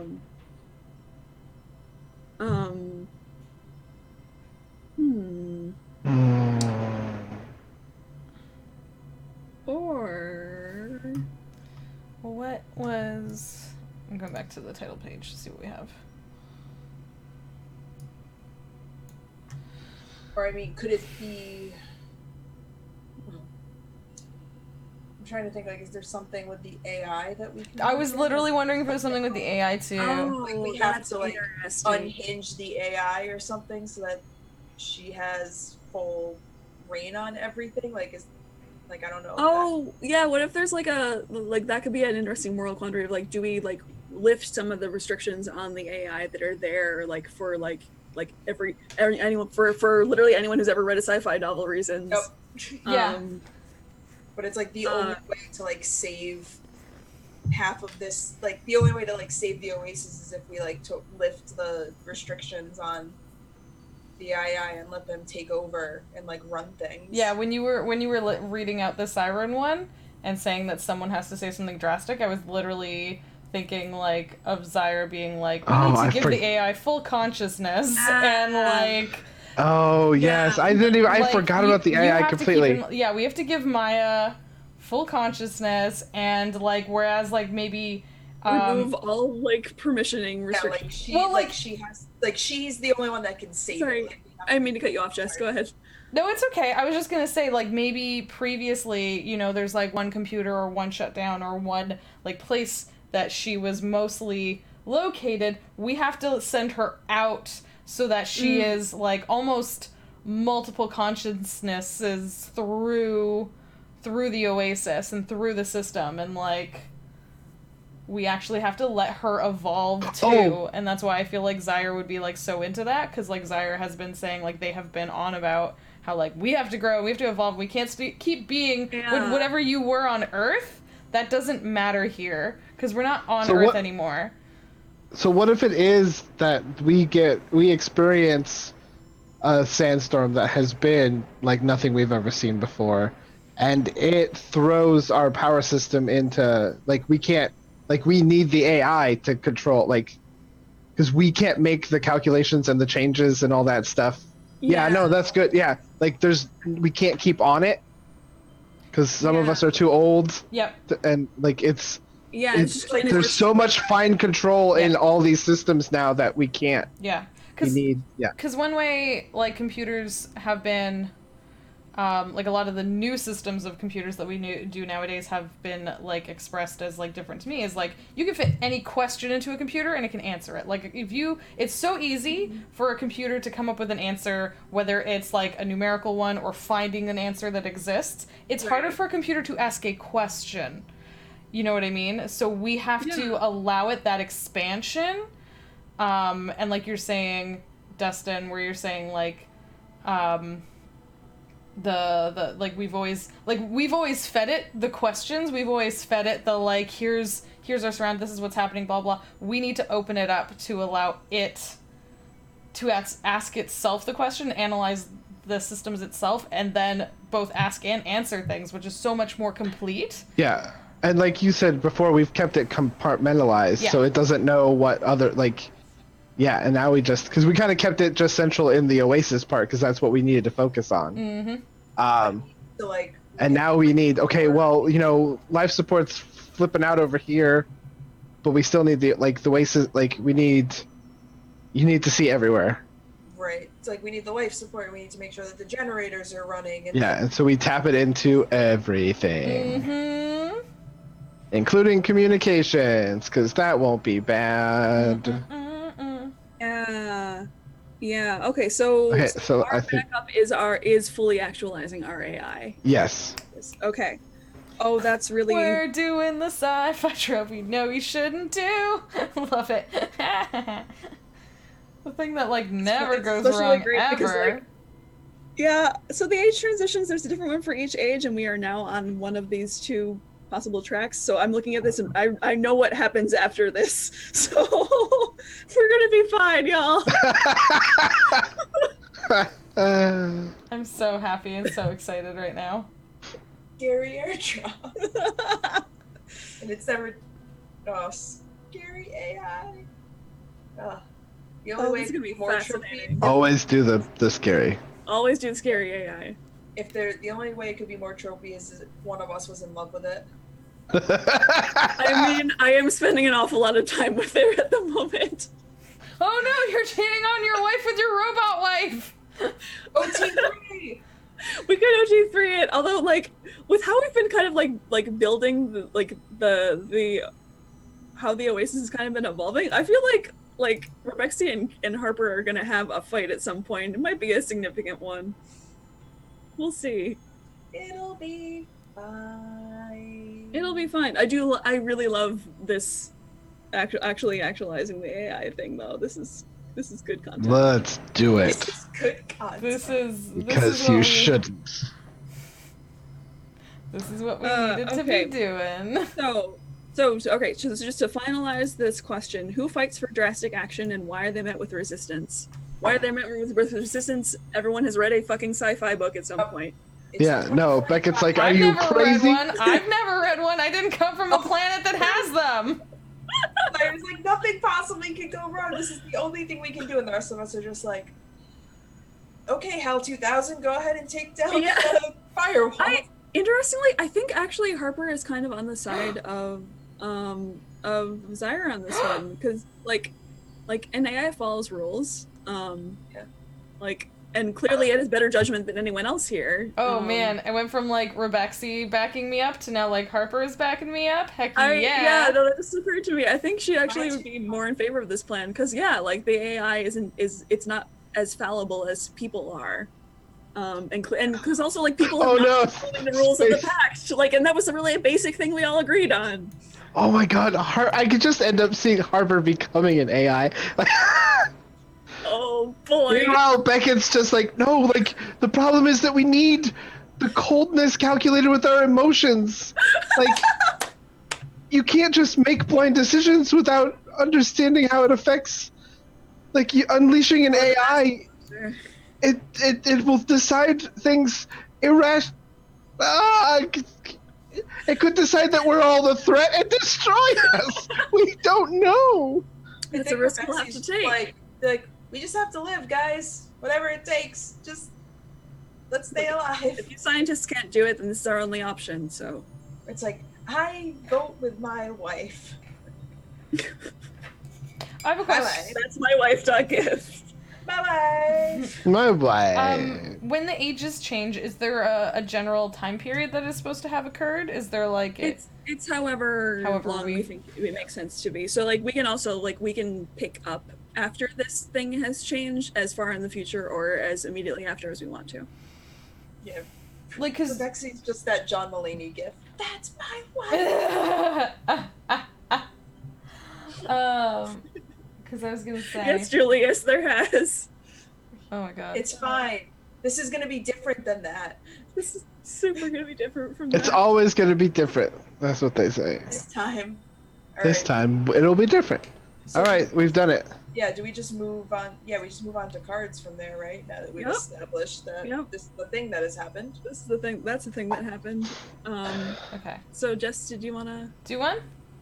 And I can still do one. I have an age 2 card now, but I also have my 2 age 1 cards, and I can use one of those other ones. Okay. Yep. So, here's what I was thinking. I have this card. And it's a new word for good luck. So how we affirm our hope in happy outcomes, a spoken wish for victory that bonds us together, a particular kind of luck or fortune for the isolation. And I was going to say, I feel like what's most, what's one of the things that's most unlucky to us, the people on Mars, is never hearing back from, Earth.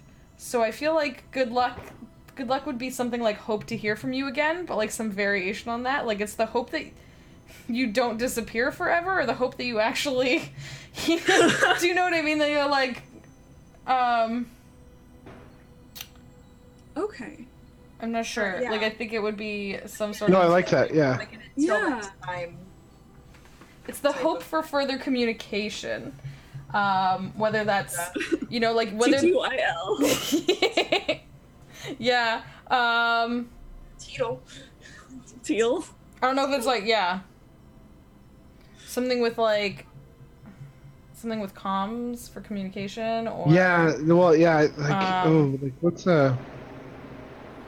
Don't forget to text me back. It's just. Sorry, I'll stop No, I shit love posting. it. I love it. Yeah, it's something like that. Like. Like on comms Like- or Yeah.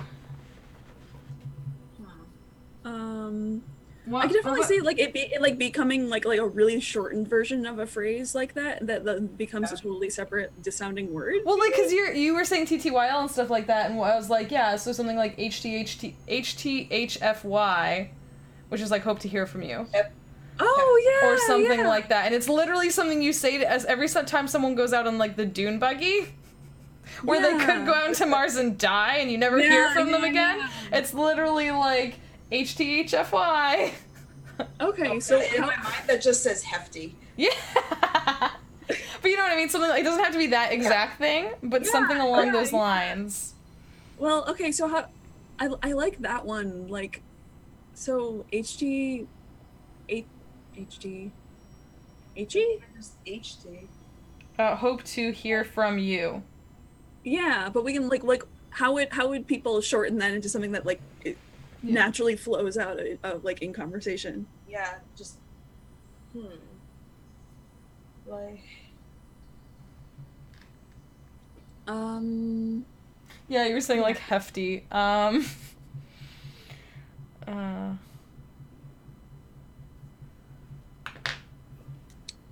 So my brain is going to see you on the Asteroids campaign, but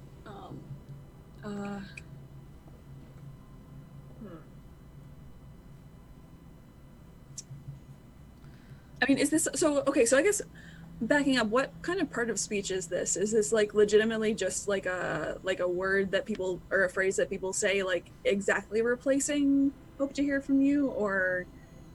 Oh, I see. I'm not. I feel like it's something that's become. I think it's something that's become shortened because they don't want to communicate the whole sentiment because the whole sentiment's actually sad. Yeah. So the little I don't know, the little blurb on the bottom of the card is when good luck is needed most. because it could just be something So like maybe it's- until next, like it's like until next time is like we're trying to.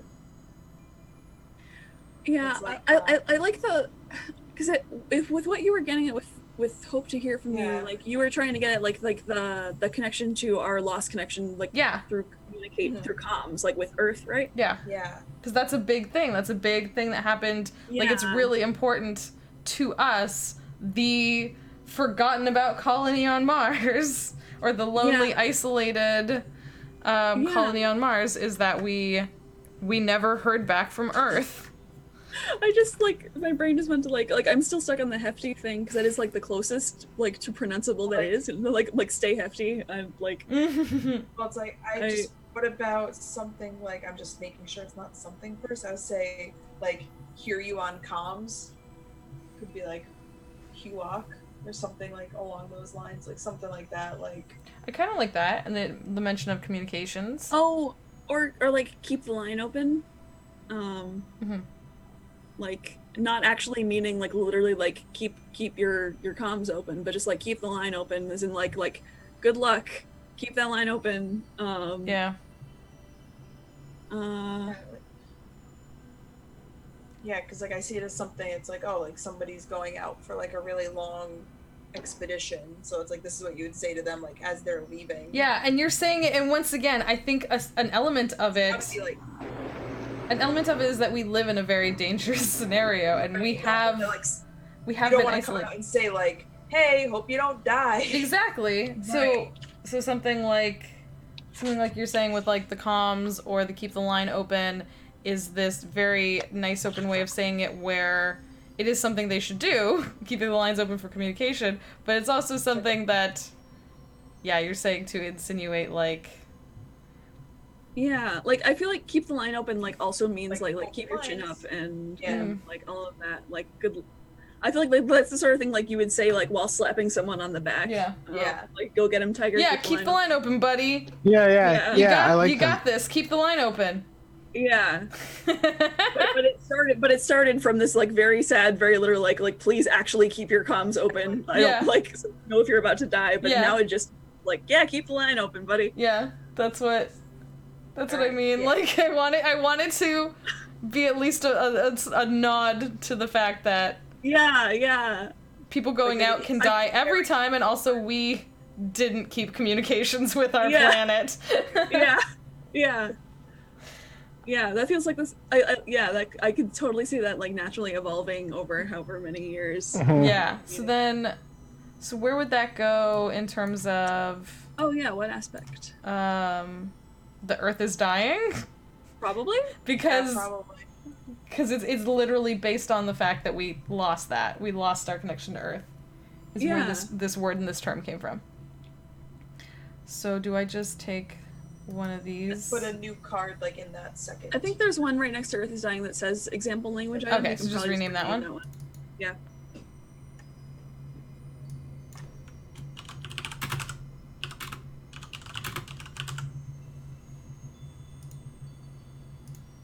Boop.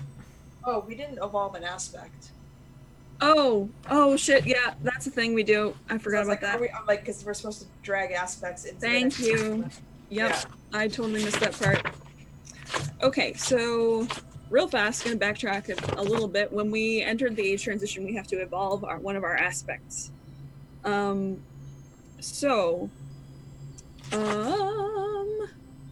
so as a group, we're gonna decide like which aspect to evolve, which basically just means like, so one of these aspects has significantly changed, like fundamentally, because of, in our case, because we decided actualizing our AI was a good idea.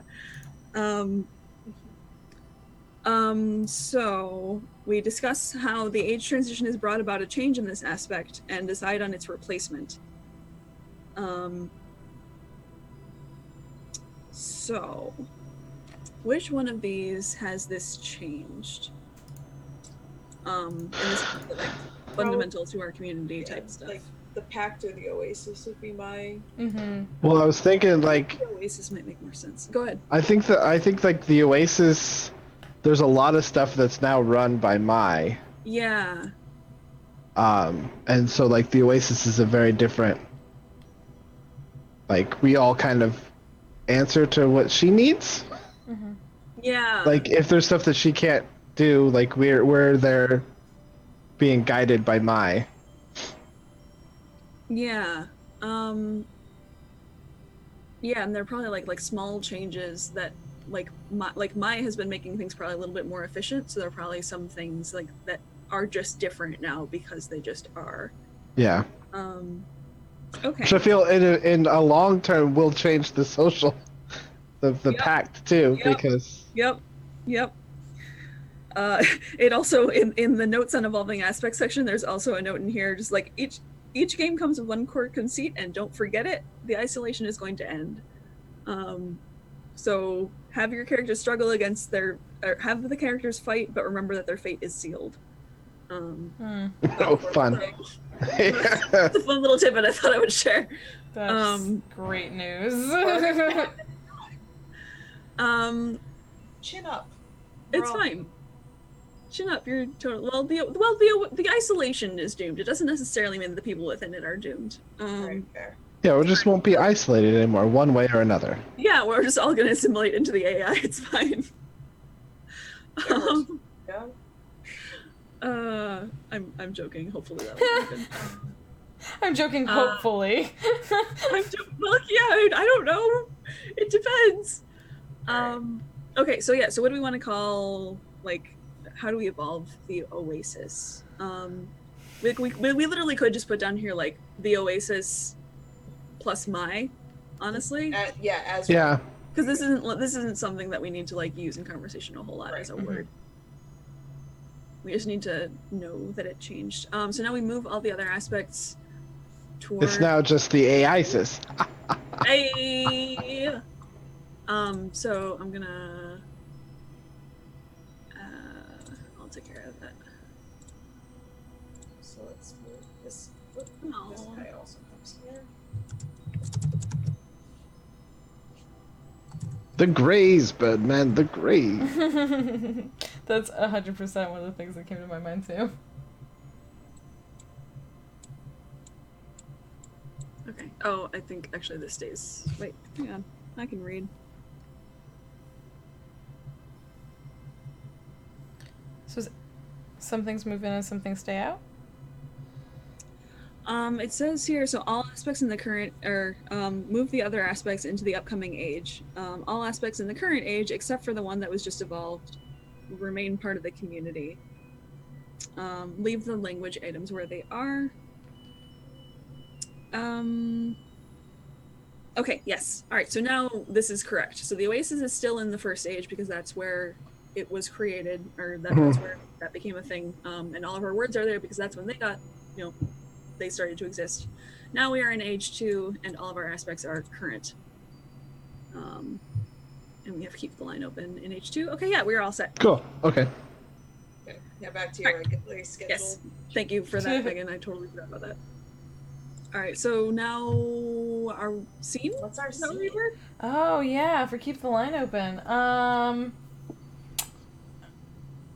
I mean, would this percolate enough into our life and the systems that like Harper coming onto the comms to share with everyone would wish them that as like a good day one day? Or like, do you know what I mean? Is it enough of a thing that like does Harper do announcements ever? Like weekly announcements or anything?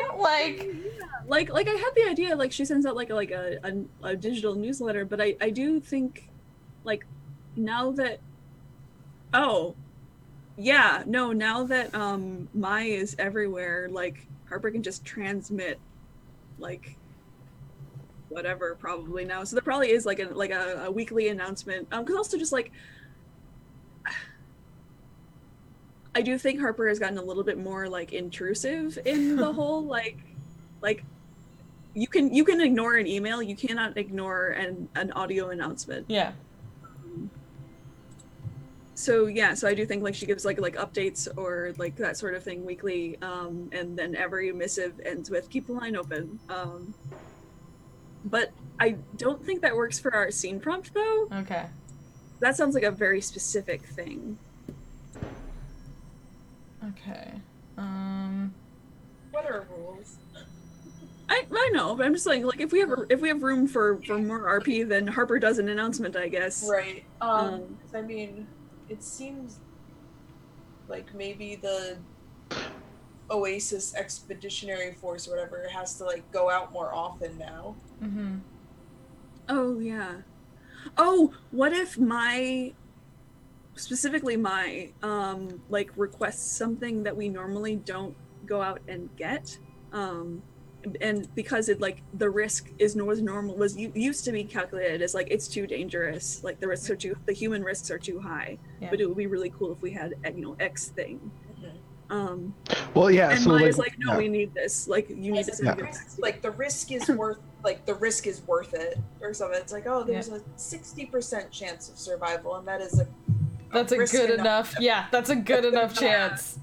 Yeah, but whereas the human scientists would have never ever. Well, I think it would be something like that. That now that Mai has control of that, she's talking to some of our reconnaissance satellites that have been orbiting all the time, and then maybe through the last like really bad sandstorm, something was a little more uncovered, and like she's like, oh, there's small pockets of groundwater farther to one of the polar regions.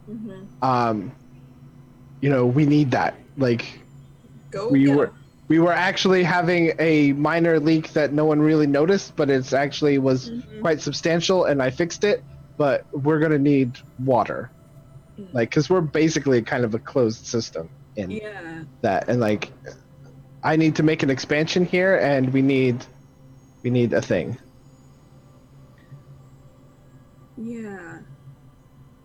And so I think like a group of people had to like go out. Is this like a draft situation, or is this like a volunteer situation? It was. I feel like it was probably a volunteer situation. I guess. But with a lot of pushback to even like get the initiative approved in the first place from like the scientists who are still like, no, this is super risky. Are you kidding? We'll find another way. Maya's very convincing. I think Zyre is definitely like agreeing with all, because I think Maya's doing a lot of the stuff that like Zyre was always like, we have to like push past your ideals of like what is normal and what is safe and what is like good. Like we can't limit ourselves. Yeah, like we have to take calculated risks or we're going to die, like, or everyone's going to die. Type of thing. How does? But I think Beckett volunteers Oh no! because he's like, well, I'm not gonna let you all die out there. Yeah. Well, Zyre's going out because Zyre is a kid and kids think they're invincible. Do you know what I mean? That's fair. And like, I'm one of the last like old scientists like that's still physically able to do things like. Where like the people that I went in with, they're like they're like the but they can't. I mean, they're old like. Yeah. It's like I'm like getting there where I shouldn't be going out anymore, but like this one was, I can't fail to find a hole in my logic, and I'm like, okay, yeah, we need this, but I'm gonna try and because I'm still kind of like a leader too, and I see everyone as like I want to keep you. So like, okay, well, let's go. I'm going to. You can't stop me. This suit is a lot smaller than I remember, sort of thing. Harper's probably like, I'm not trying to stop you, bye. I was gonna say, like, what is Harper, like, as kind of a leader person in this situation? Was Harper... I think Harper had, like a moment of, like, moral quandary here, just when she, like, heard about what the risks really are. And then shut that right down, was like, well, it's the AI made the calculations, and so I'm going to trust in that. So I think she really I think she's like touched by the fact that Dr. Beckett wanted to do this himself, but she's not fighting this initiative at all. I think she's more just like, wow, look at these heroes who are going to go out and do this, risky mission in order to save us all. I think I gave you. Oh, there's definitely lots of propaganda around this whole thing now. Also. Yeah. Like these heroes who are going out to, save the Oasis. I think while I'm away, I give you, in case I don't make it back, I give you vital information to like subsystems and things like that. Like if I was to die, this stuff is because I. Come on, Beckett, we're gonna be fine. This is stop freaking out. You may always make a suggestion, Em. Do you also give me the code or whatever it is to shut down if necessary? Cool. I was gonna say, I feel like I love that, like, Beckett keeps giving Harper more power, unintentionally, or for, like, without thinking about it. I know how to feed Em. I know how to feed Em. Where it's like, I'm sitting here, I'm like, this is my wife, but I have concerns. Yeah. She's just doing what she thinks is right, y'all. Yeah. I mean, fair. And Beckett's just doing like, okay, well, you've been helping me lead this stuff. Like, you're a solid voice. Yeah, why wouldn't I give you this stuff? Right. I don't. Yeah. Right. Yeah. Yeah, like they've disagreed on a couple of things, but both of them like fundamentally are just like, well, we're the two people who like are taking the most logical approach to all of this. Yeah, and as this evolved, we've like become more like de facto like. People come to us to solve things, and it's like, okay, well. Yeah, like both of them kind of skirt that line between like the science part and the humanity part. Like both of them are both pretty in tune with both parts of that. Mm-hmm. It's just, okay, cool. So that's fine. Yeah. Yeah. And what about Rebexy? Does Rebexy ever go outside? Ever? Or like, no, okay. You can't breathe out there. Why would I go out there? Why would I do this? Everything I need, like, because like Rebexy is the type. It's like there was nothing left for me on Earth. Like I'm here now. Like everything I have is here, inside here. Like as long as it's not like my wife going out there, I don't really care. Yeah, and so like, has Rebexy noticed a change in Harper at all? Probably. She probably got real pissed that she's like, what was up with that email about the Greys? Like, She probably got like a really long like diatribe about political theory and about like what happens when you start allowing like.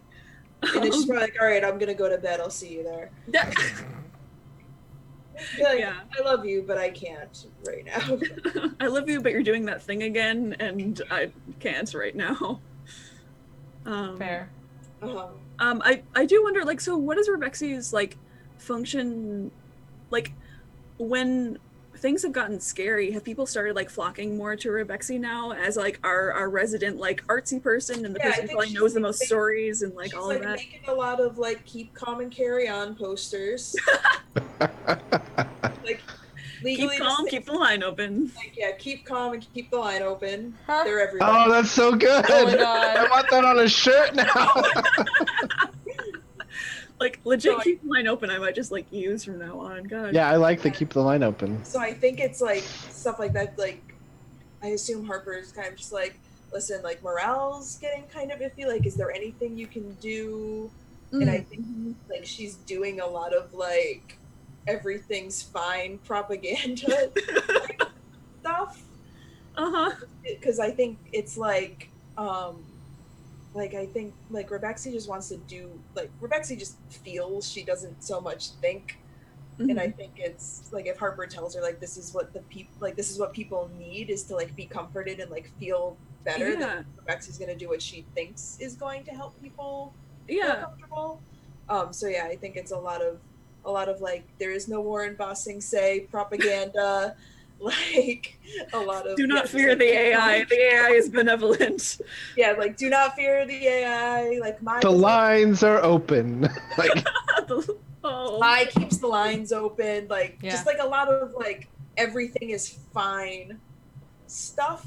I feel like that becomes like the line is open is our version of like everything is fine. Like Yeah. the line is open. Yeah. Like that just I think it has a few meanings, but I also like when you were saying that, I almost had a moment of like what could only be from like a twisted sci-fi horror thing where it's like if you keep the line open for my will keep the line open for you. Oh. And it's like that's definitely one where she's turning evil.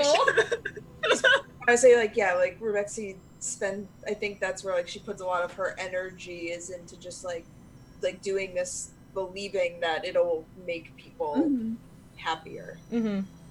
And it probably does, because like I imagine the community as a whole is not like super fond of like having an all-powerful AI. So like Rebexy's probably actually doing like something really important for like keeping panic at bay. Yeah, Mhm. like, and I think she like kind of like puts herself out there as somebody that people can like come to if they have Mm-hmm. those kind of concerns. It's like, oh, like it's okay. Like if you have any problems, like I'm gonna be like I have open studio time at this time of day. You can Just just, like light therapy. like, yeah, you can like do some Bob Ross paintings together. Like, it's all right.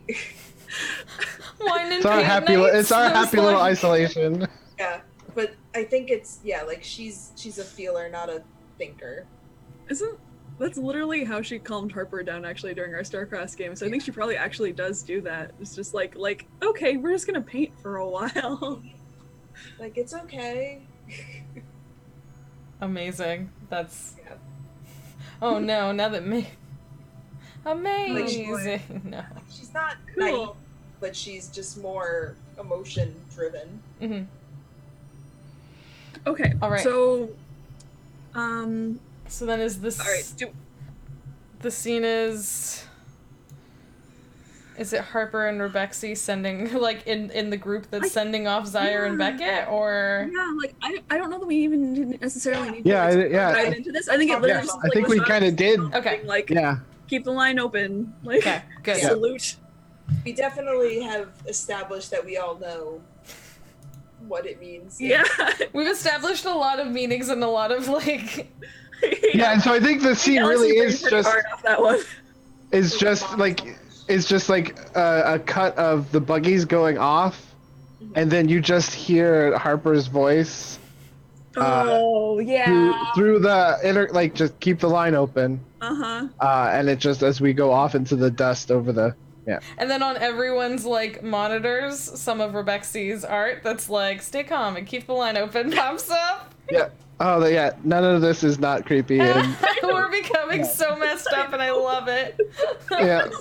Welcome to Dialect Dialect. is a fun, happy game. Like, Who wants to mess us up more now? Yeah, who's I have a card Do that it. I think would Oh, be yeah. really cool. Do it. Just based on everything that has happened, I have faction. Oh, no. Oh boy. Can I? Emerges, Nothing about that word is ever good. a group emerges within the isolation with a strong opinion on how things need to No. name them. A disagreement made public. Oh is the man. prompt. I Who feel tries like to take that's- down my? Yeah, I feel like it's like an anti-AI, a pro-AI would be like there's like a faction maybe that's just like staunchly like the AI has no place here, or at least like needs to be reined in. I mean, or So- vice versa. It could be people that are like the AI needs to be free. So what caused this? Like, what did my do or like make policy that made some people finally be like, no? Maybe she did something like within the operations of like the Oasis, and the scientists were like, "You were not authorized to make these changes." Mm. And then Mai's just like, "No, this is what was spoke. This is the better option." Yeah, I feel like it has to like mess with our autonomy a little bit. Yeah. What if she like As locks people. certain people out of stuff that they were always able to Where do? it's like, you have proven that you do not need access to this particular part of programming. No, Mai, you need Yeah, to but- let me do that. No, Maybe the Yeah. changes this you is made my- were No. not sufficient. Like Like, Mai starts deciding like which scientists need access to what, Oh, or something like along those lines, or just starts messing with like the cycling timing of something, or like something does it that like affect the normal really people? affects people. Yeah, I think it would have to. I feel like something would. Yeah, I feel like I feel like it would have to be something that affects the normal people Mhm. as much, just as much, or possibly more than the scientists, because they seem more like the type that like if we were gonna have a bunch of people try to rise up and be like, because we also have Yeah, a bunch that's- of people who are just like you guys keep making all these science decisions and we're sick of it. Like you keep like, and now look what happened because we left things up to you. Maybe Feel free to disagree if you want to keep it scientific. No, so this is what if she oh what if the people who abuse the Greys the most Oh. she locks in their rooms? no, but like without yes and no, like Like- because then Or, they're like, not doing work. So unless she locks them somewhere to work, Yeah, like they oh, get yeah, to where they're yeah. supposed to be Yeah. for some hours of an Yeah, appropriate yeah, job. that's it, yeah. And she locks I them was in. trying- Like they're there for like a 4-hour shift, and she locks them Yeah. in for 8 hours to make up for the time. Oh But they yeah, did she just not like work. balances the Yeah, so yeah, balances she the schedule. notices. Yeah, she notices the Greys and tries to fix that. That's the better solution for that. Like I know locking them somewhere was in my idea. Yeah, But that feels very AI. Just like no, Yeah. I must No. enforce the schedule because this is the schedule as it was written. If Yes. this is modified, then we will make up that time. Mm. Here, I'm helping. Here, since you humans have such trouble focusing. Oh, I have an idea. Yeah. This, where Rebexy and Harper just like start falling apart. I mean, I think I know someone who definitely got locked in a room. Yeah, and I think I know someone who's probably like, "Well, I told you a million times to start trading. told Stop you." trading your shifts away." Yeah. Oh, man. Did Rebexy like just stop telling Harper that she was doing it, but keep doing it anyway? Yeah. Oh boy. Cool. Fun happy game. I'm ready to spread my wings and fly. I'm a free spirit. You can't pen me in. Except you literally can, because I'm in a small colony on Mars. How'd that work out for you? Well, Okay, so what?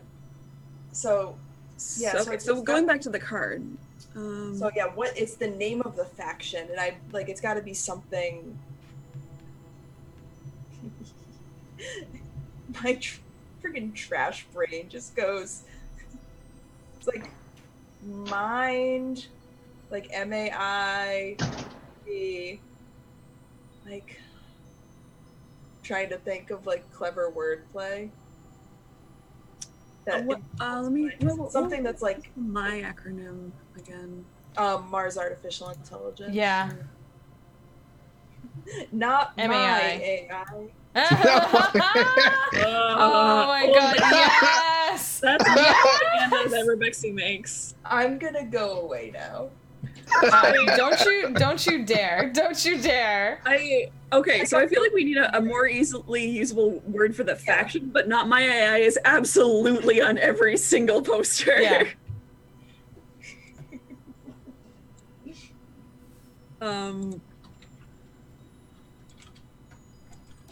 God, that is delightful. Oh,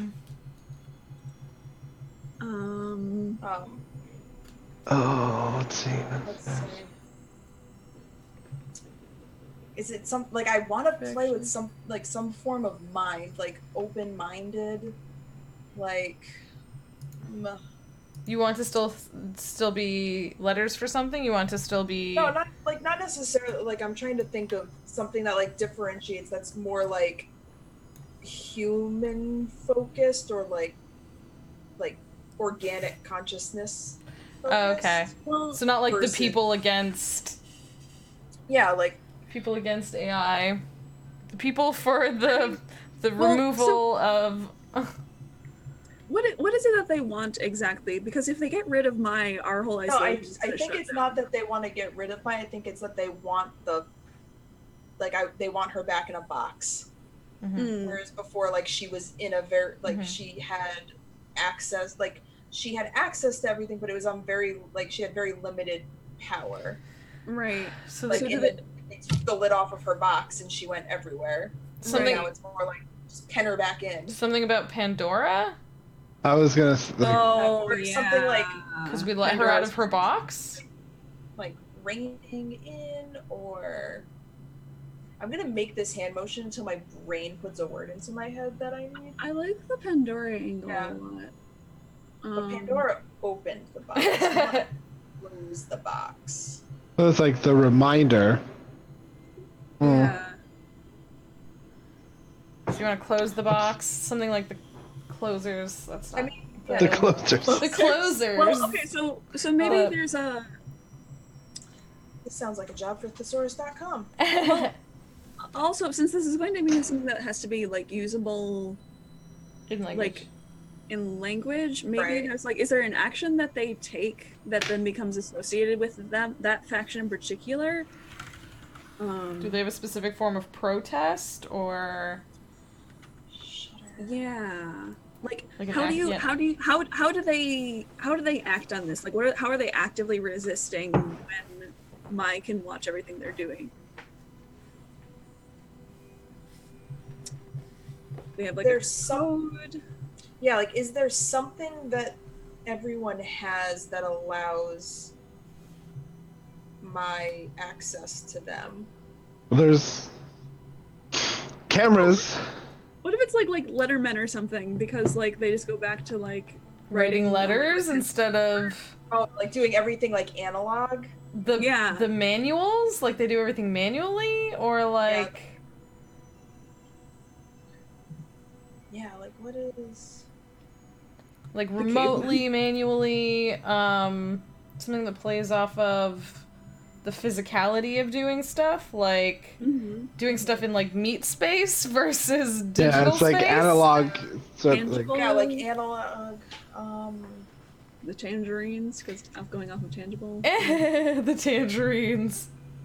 They all wear orange all the time to like they have secret like orange sashes to like, and they like nod at each other in the streets. Or what if it's like I looked up like synonyms for tangible.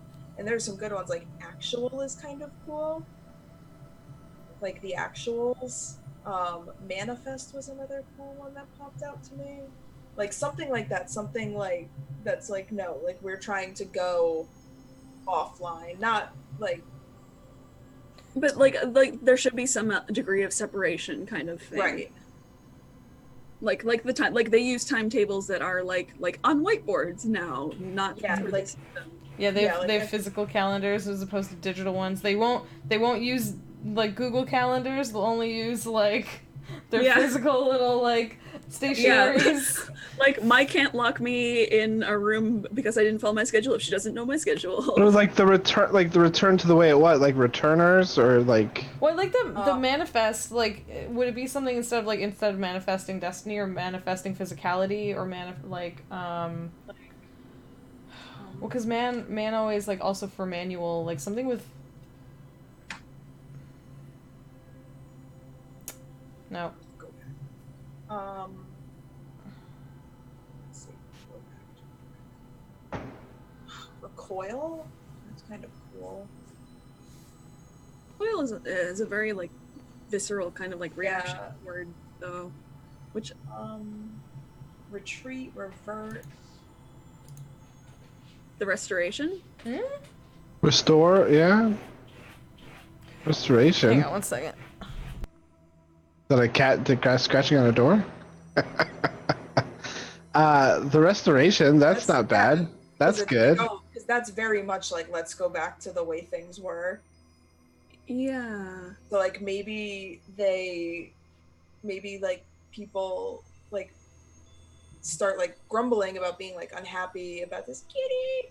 And it's a lot of like You look so happy about like that. trying to like sabotage like my like because I'm assuming Mai has like nodes places. Hmm. Maybe it's like trying to like sabotage cameras or sabotage like things like that, like without doing any like real damage to Elysium itself, like but trying to like just do things to disrupt the Mai's reach. Like something along those lines, like Yeah. like Yeah. spray painting over cameras so like they can't like that kind of stuff, just like little things. Yeah, wearing something that disrupts the facial recognition on her stuff too, maybe like on the cameras, so that she can't tell who's coming through. Yeah, I mean the rest, like restoration, is pretty good. Yeah, I like restoration. Okay. Alright, So the restoration is the name of our faction? Yeah. Yeah. So let me. And I'm gonna put that. I guess with Oasis plus Myers, would that? That be seems like pretty social, relevant. would that be more social contracty.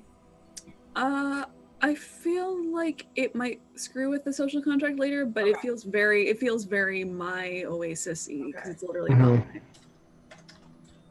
Wow, we really made that my oasis, didn't we? We super did. My Oasis. Oh, Oh, Roll20's unhappy. roll Uh-oh. 20, what? Yeah, I'm getting like an error code from Roll20. So I'm Wow. gonna refresh and see if that fixes anything. Yeah. But I know that the prompt was a disagreement is made public. Mm. So does Harper call out Rebexy or Or just like just find out that this is like something that she is orchestrating.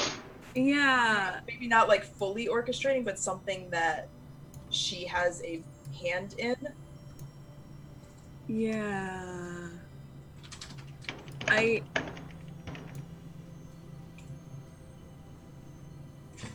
I'm trying to figure out exactly where like Harper stands on this whole business. Which I do think is still probably just like a giant I told you so. Yeah, I mean, like we made these two married, we did not make them particularly great people. So, I knew that from the jump. yeah. Both kind of garbage. Yeah. They're just different ends of the garbage spectrum. Yeah. So like, or is So okay, this, so like, I guess how would Harper find out? like because my mind is like making this all like it's like in the movie scene I see in my head. Mm-hmm. It's like maybe because it's supposed to be like it's supposed to be in public, right? A disagreement in public. Like, is it something like Oh God. Rebexy's like in the dining area or whatever, and like Harper comes in with like a bunch of like posters, Hmm.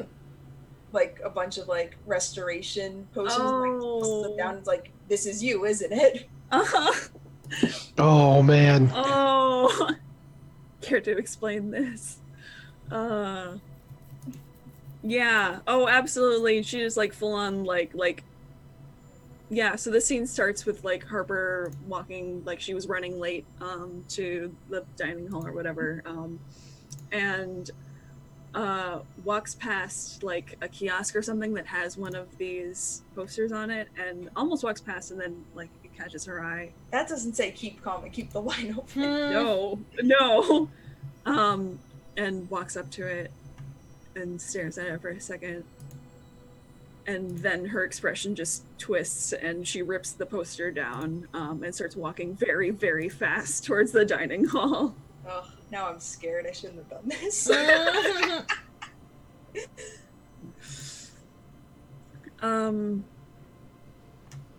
Cool. Cool. Cool. All right. Yeah. So Harper comes storming into this dining hall. And about how is our dining hall set up? God, I just keep imagining like a mess hall at camp. Like, that's not Space camp. like No, I mean it's probably basically like that. It's just, you know, a row like long there's tables, long tables, and then probably like there's some smaller tables like scattered about. yeah, and then you know it's like, you know, there's the salad bar, and then there's also just like the automated machines that dispense. Like get your Like- protein. Yeah. Yeah. Oh yeah, stop. Yeah. Okay. So like I'm sure Rebexy tries to be like nonchalant, like is Harper like Yeah. Well, I mean, does she like even like recognize like what Harper is carrying? no? I think she's probably just Yeah. like, oh, like you're late. Is everything okay? And Harper doesn't even like pause as she walks up and just like slams the crumpled poster on the table, and doesn't sit down, just like leans down. You care to explain this? This is your work, isn't it? I mean, and she's like, looks at me like, Don't I act don't dumb. know. What is this? It appears to be a poster. I don't know why you're angry at me. It's a poster that you made. I'm not the only Rebexy- one. I'm not the only one on Mars that knows how to make posters, Harper. But you are the only one on Mars who has who draws with her left hand, and like whatever, like I'm sure there's like a really like obvious like signature in here somewhere that like I would know. Yeah. 'cause I think The only like one her who can overall do. Sorry, go ahead. like yeah, like it's her style, and then like she doesn't need like normally like if you're drawing, like we had established, like if you're drawing like with light or whatever, like you have like a glove or something, and like Rebexy can just do it.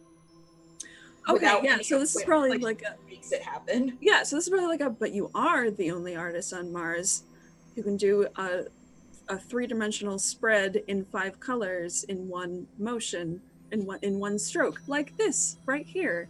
See the A? I see it. Look. What is this about? Do you want to go somewhere? What is this and talk about? Do you want to go somewhere and talk about this?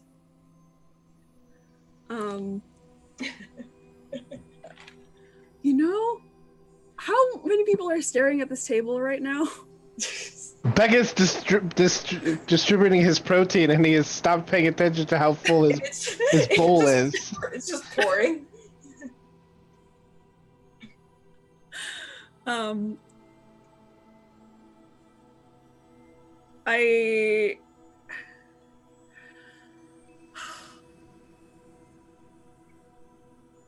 I'm trying to decide if Harper's mad enough to just straight up lay into this in the middle of the cafeteria. Harper, the set an example type. Not with her wife.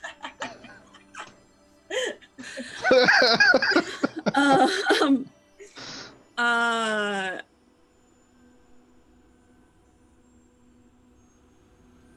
you know, so I think what actually happens is, like, she looks up, sees everyone staring,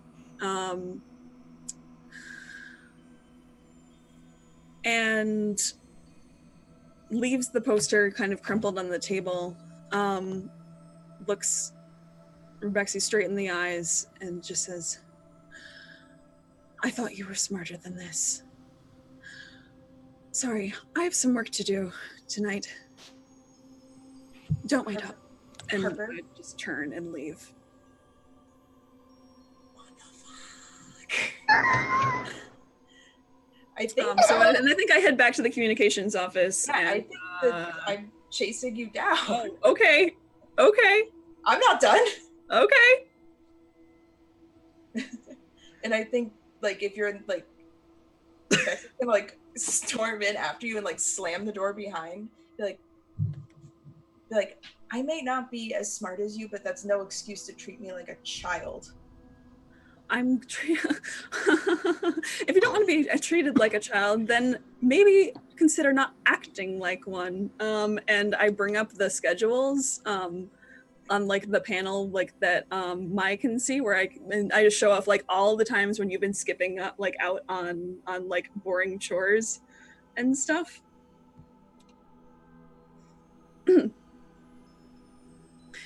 You know, most people learn to do their chores when they're 8, 7, younger.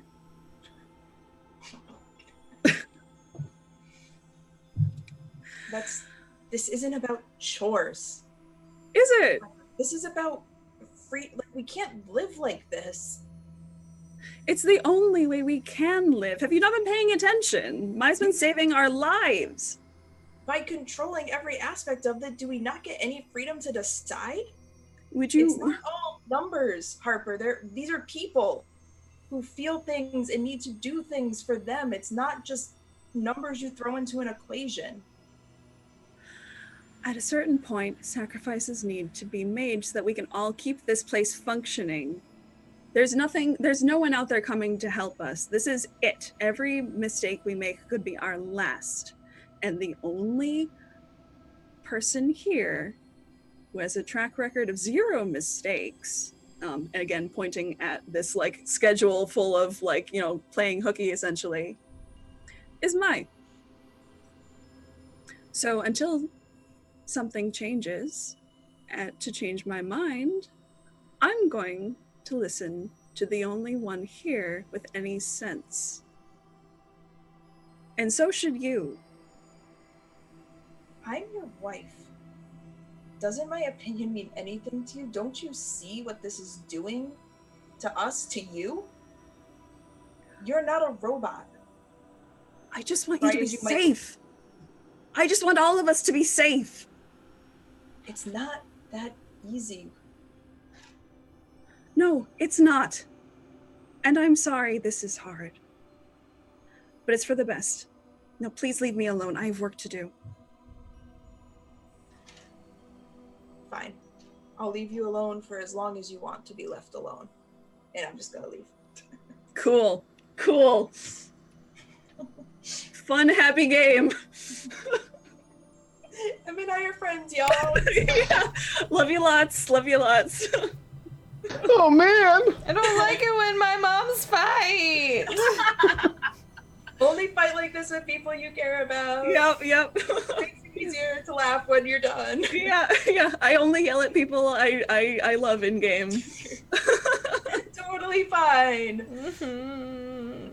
This won't have any consequences later. Certainly not. Also, I just realized I totally forgot to actually use the word, but whatever, we know. Alright, I feel like we need one more scene to kind of decompress from that at least. Yeah. Well, let's finish up. We'll try to make it a shortish one, but it's us, so we'll see how that goes. Yeah. Where is it? Oh, the restoration. It's right there. Okay. Emotionally charged.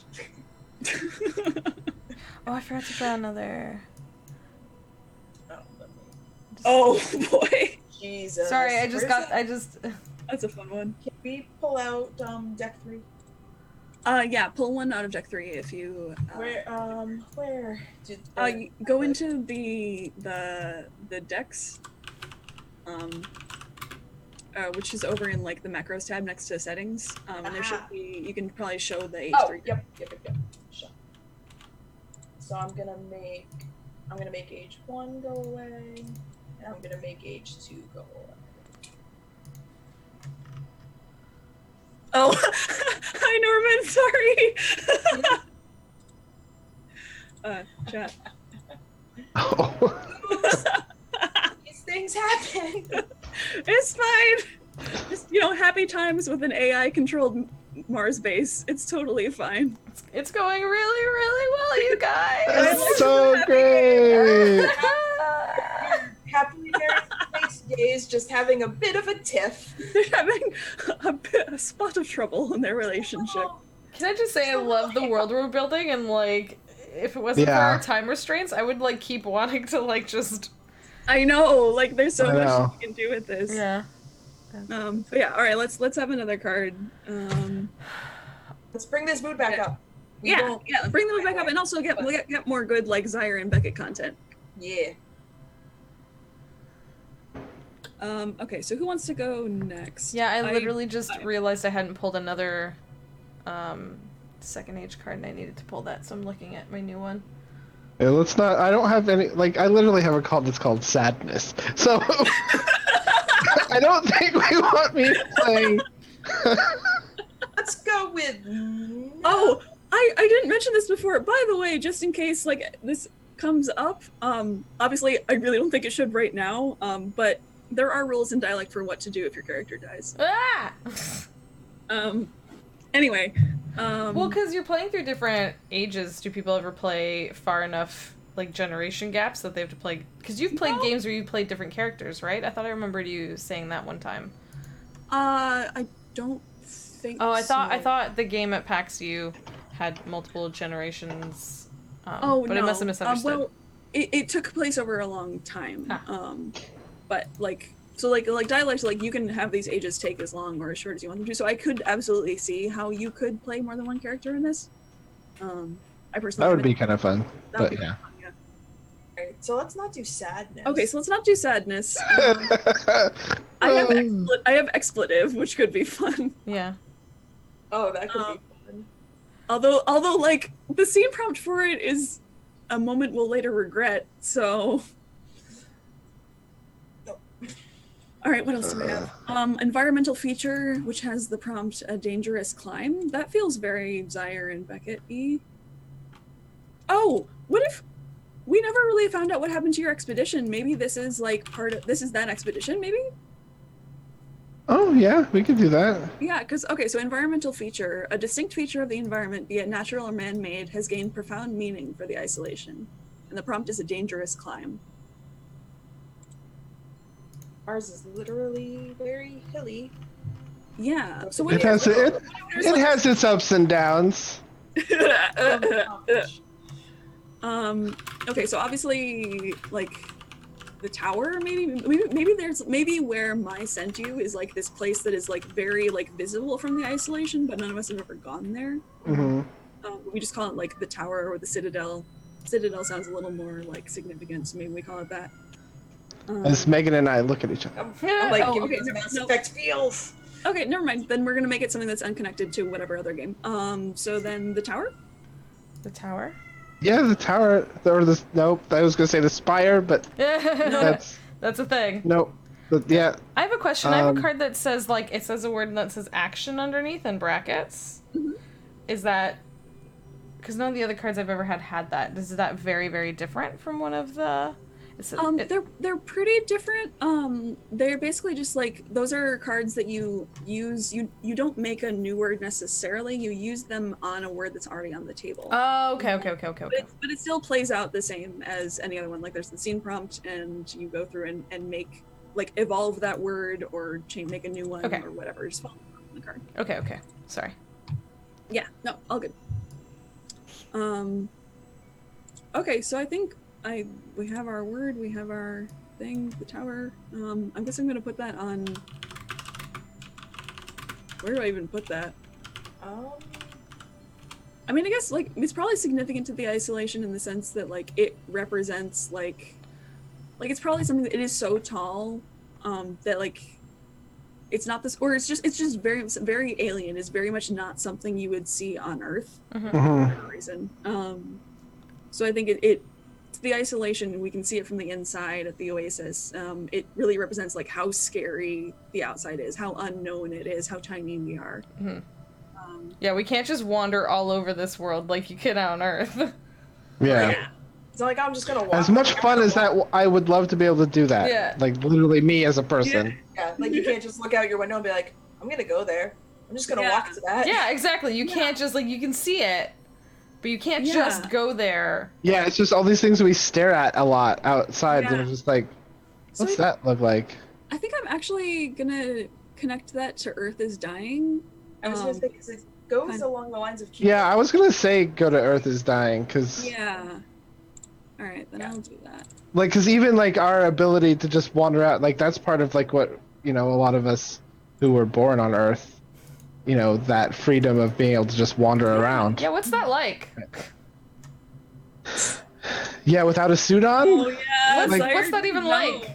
Smelling fresh air? Like, oh, man. You all walk Like, around in suits on Earth too, right? What's having a whole planet like, guys? well, it was pretty nice. Oh, Okay, you don't even know so- what swimming in a river is like. It's so There's so sick. many things that the new generation on Mars would not know. The feel of sunlight on your skin. Oh my god. They've never This got is, sunlight. this is what I love about space stuff, guys. Oh boy. Okay, well this is fine. We just made it sad. Okay, well your prompt is a dangerous climb. I'm assuming this is just like you two out fetching the thing. Yeah. So where are you and what are you doing? So did Feel free to have this feelsy conversation in character if you want. Yeah, Beckett, do you want Beckett to relate this to something they've done before, like he's done before, and be like, oh, this that would reminds be me such of a the time dumb I got to thing do. that he wasn't thinking about. This is the time, or like this place, or like this place. I've like name multiple places, and like, you know what I mean? Oh. Okay, so this is let's say this is Is what we need at the top of this tower, or like? I think what we're doing is we're taking something up to the top of this. This is a separate thing from like our big this is another new dangerous mission. thing that we're going on. Okay. But mine needs more resolution for something, so she needs a communication tower Yeah. on this. I was gonna say, like, is this some kind of communication beacon? Yeah. Some kind Well, of... it's like she needs a better range, and she needs to gather more data. She needs it to keep the line open. Yes. Damn robot. Bring it home. Robot. Yeah, this is something that she says, like, we don't know what she actually needs this for. I mean, it's a pretty powerful array we're hauling up the side of this.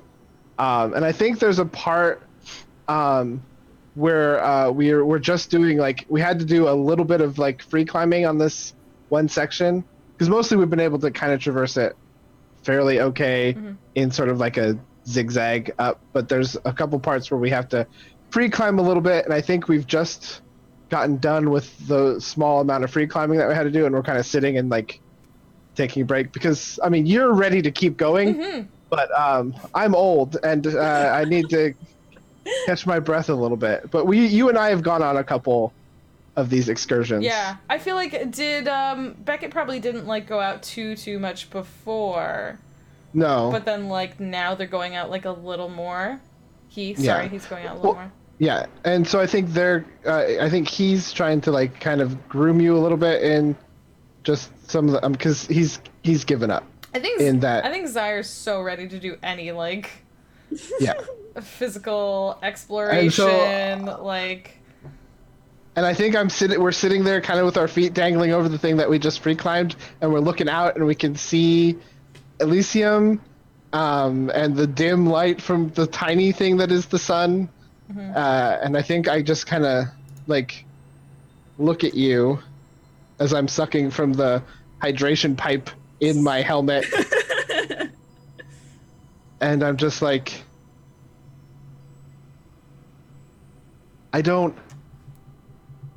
you'll. I'm rambling.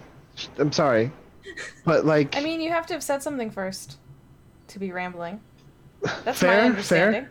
No, that's fair. I mean, do you see this? Like, you don't. This,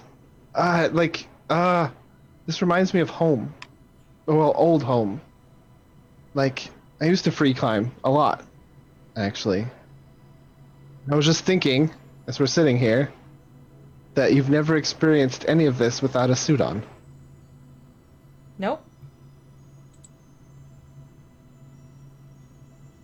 I don't know.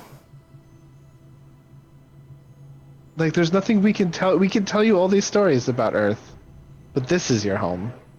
Yep. You know red. Mm-hmm. And that's what I've been saying to you. That's what I've been saying. Every time you all bring things from back there, like, that might have been great back there, but doesn't mean it's gonna work here. And, you know, it's great that you could just explore a whole world before without suits and things, and that was a possibility, but it's never been what I've gotten to do, so continuing to limit us to what, you know, these things that you did over there, just, it's not fair.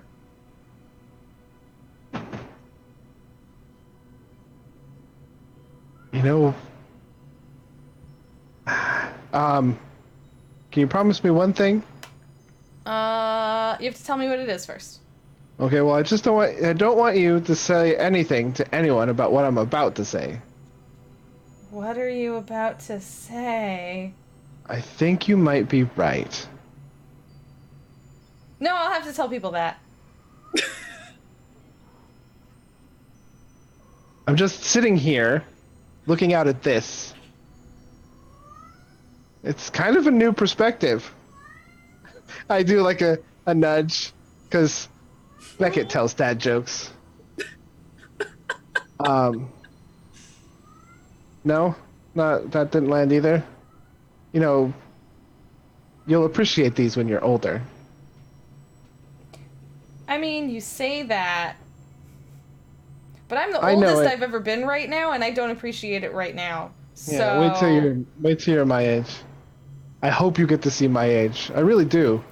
Oh, thanks for bringing up that. That's a good one. That we don't even know what the life expectancy of the new generation on Mars is. You know, Look, that is something I've thought about, but most people have had the common decency not to bring it up to people of my generation.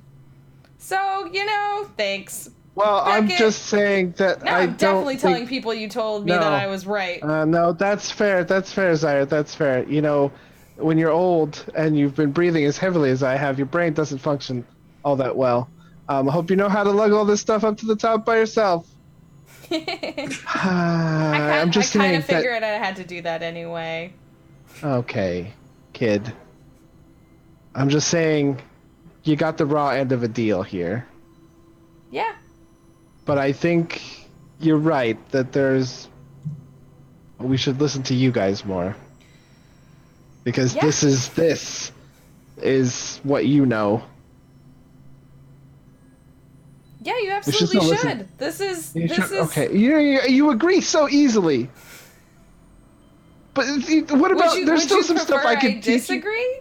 No, that gives me a headache. I'm just saying I have some good wisdom that could help temper this. Like, I want to help you understand this. I want you to help me understand what this is. Because I get it. I'm old. I have a way. I'm tied to that thing right there. I think it's there. I don't know where it is. I think it's there. It's that and I kind of one. point to... Oh, okay. Because they would totally be better at identifying. Like, you've seen it from your perspective before, but, like, Yeah. they've only ever known to identify Earth from Mars. Oh, yeah. No, it is that one. Mm-hmm. I need glasses, I think. I'm just saying... Or you just need to try and see it from my perspective. I lean a little closer to you, and I look up. I'm like, Get shorter. yeah, Get short. down. That's the trick. Cute. Yeah, Um, it's, you know, just you could start by listening when I say things. And Okay. You know what? When we get off of this, after we've put in this thing that Mai insists that we have up here, meet with me an hour a day. And we'll write down all your ideas, and we'll see what we can do. are you gonna get me off of gray duty? Yeah, no more gray duty. Your shift of gray duty is now with me in innovation. Okay, this is a sweet deal. I might maybe keep your secret for like a day now. I mean, that's fair, I guess. But yeah, your grays are done. Sweet. Now, I'll race it to the top. Yep. Cute. So cute. All right. So is that our second age? We got 3? Yeah. I think Yeah. Did we do 3? Yeah, okay. Cool. Nice. All right. So I know we're running up on time, but I feel like I should at least read the age transition for age 3 so that we all know what is coming. Okay. If that works for everybody. Yeah. Yeah. Let's do it. I want to know. Okay. Well. We should have trusted our fears. It Oh, failed, no! and things are at a boil. We hold out hope, and perhaps a rescue from Earth or a desperate attempt at repair will pull us from the brink. One by one, though, we're coming to a gut-wrenching discovery. The days of the Outpost are numbered. Who lashes out and pushes furiously against fate? So, gets to do that. I told you so. No. Yes. Oh, yay. Burdensome being right. I don't view it as being wrong, just that we need to continue to evolve. Yeah. We need to continue to I'm just saying, like, Zyra is not put down by this. Yeah. Oh my god, I just had this vision of people are gonna respond. Of Beckett as like Sarah Connor style, like I just had an image of him. Oh man, I have some ideas about how Beckett would take all that. I'm actually super here for, like, now everyone trying to take on this AI now. Well, gotta time to fight the AI. Guy and her best friend Harper. Yep. Oh no, I fine. totally imagine the two of them working together! Yep. Oh no. Yep. The Eden isn't connected. Eden isn't connected. Oh, that's right. You guys have a place to run to, kind of not long term, but yeah. Oh, Eden's no. not Betsy's connected. such a sucker. She's like, not without my wife. She might be crazy and power hungry. Just have this Yeah. vision of Beckett with his tie around his forehead. Battle science, Dad. I just feel battle like science, Dad. Rebexy and the restoration crew are like doomsday preppers and they have a bunch of stuff ready to go. Oh my god, yes. Like, I love Revolution. I'm just saying I love that idea. really outfitting Eden to like be okay Yeah. to sustain a lot of life. Yeah. I feel like it's everyone versus Harper and May. My. Probably, yeah. The Zealot is not a fun card. The Zealot is a you're kind of boned kind of card, so I'm here for it, honestly. I'm not leaving without my wife. Well. So that's gonna have to be it for today, isn't it? Yes. It's like 10 p.m. here. So I guess Yeah. let's go around and say goodbye. And if you have anything you want to plug or tell people to find you places, we can do that. And instead of top down, let's go bottom up. Megahn! Hi, I'm Megan. You can find me on Twitter at Megan for the win, where I just shout a lot about things. Just a lot of TTRPG fun stuff. You can also see me on Mondays, so tomorrow, at 5 Eastern on Encounter Roleplay. I play in their Ravnica D&D stream, which is very fun. Every other Saturday, I am here with Jess and Dusty, and Jason and Nicholas playing Spire, which is also a really good time. Yeah, that's about it for me. I'm not at all worried about age 3 and my wife. It's gonna Yeah, I don't know. Normally I do like favorite moments. Do you have a favorite moment, or like I feel like instead it should just be announcing our fears. Our fears of the future. It's like, how much time do you have? I think, yeah, Rebecca's biggest fear is definitely that she's losing Harper. Like she's not going anywhere without Harper. Oh boy. Well, oh no. So I think the fear is like she needs to either convince Harper to come with her, or she is going to just stay there and question mark. Yep. This is fine. This is totally fine. I always love RPing fights. Like, it sounds super weird to say, but no, like, but no, it's I'm right there with you. Yeah. It's cathartic. Yeah, RP fights, especially when it's like somebody that like you're totally fine RPing. Yeah. Yeah. If it's someone I know that will like get a little aftercare afterwards, just you know. Right. Yeah. Yeah. Yeah. So, yeah. So No, I nice. really Good drama. enjoy Yeah. Drama. Very concerned. Yep. Dustin?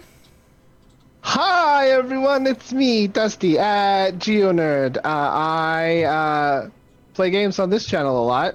I do some things.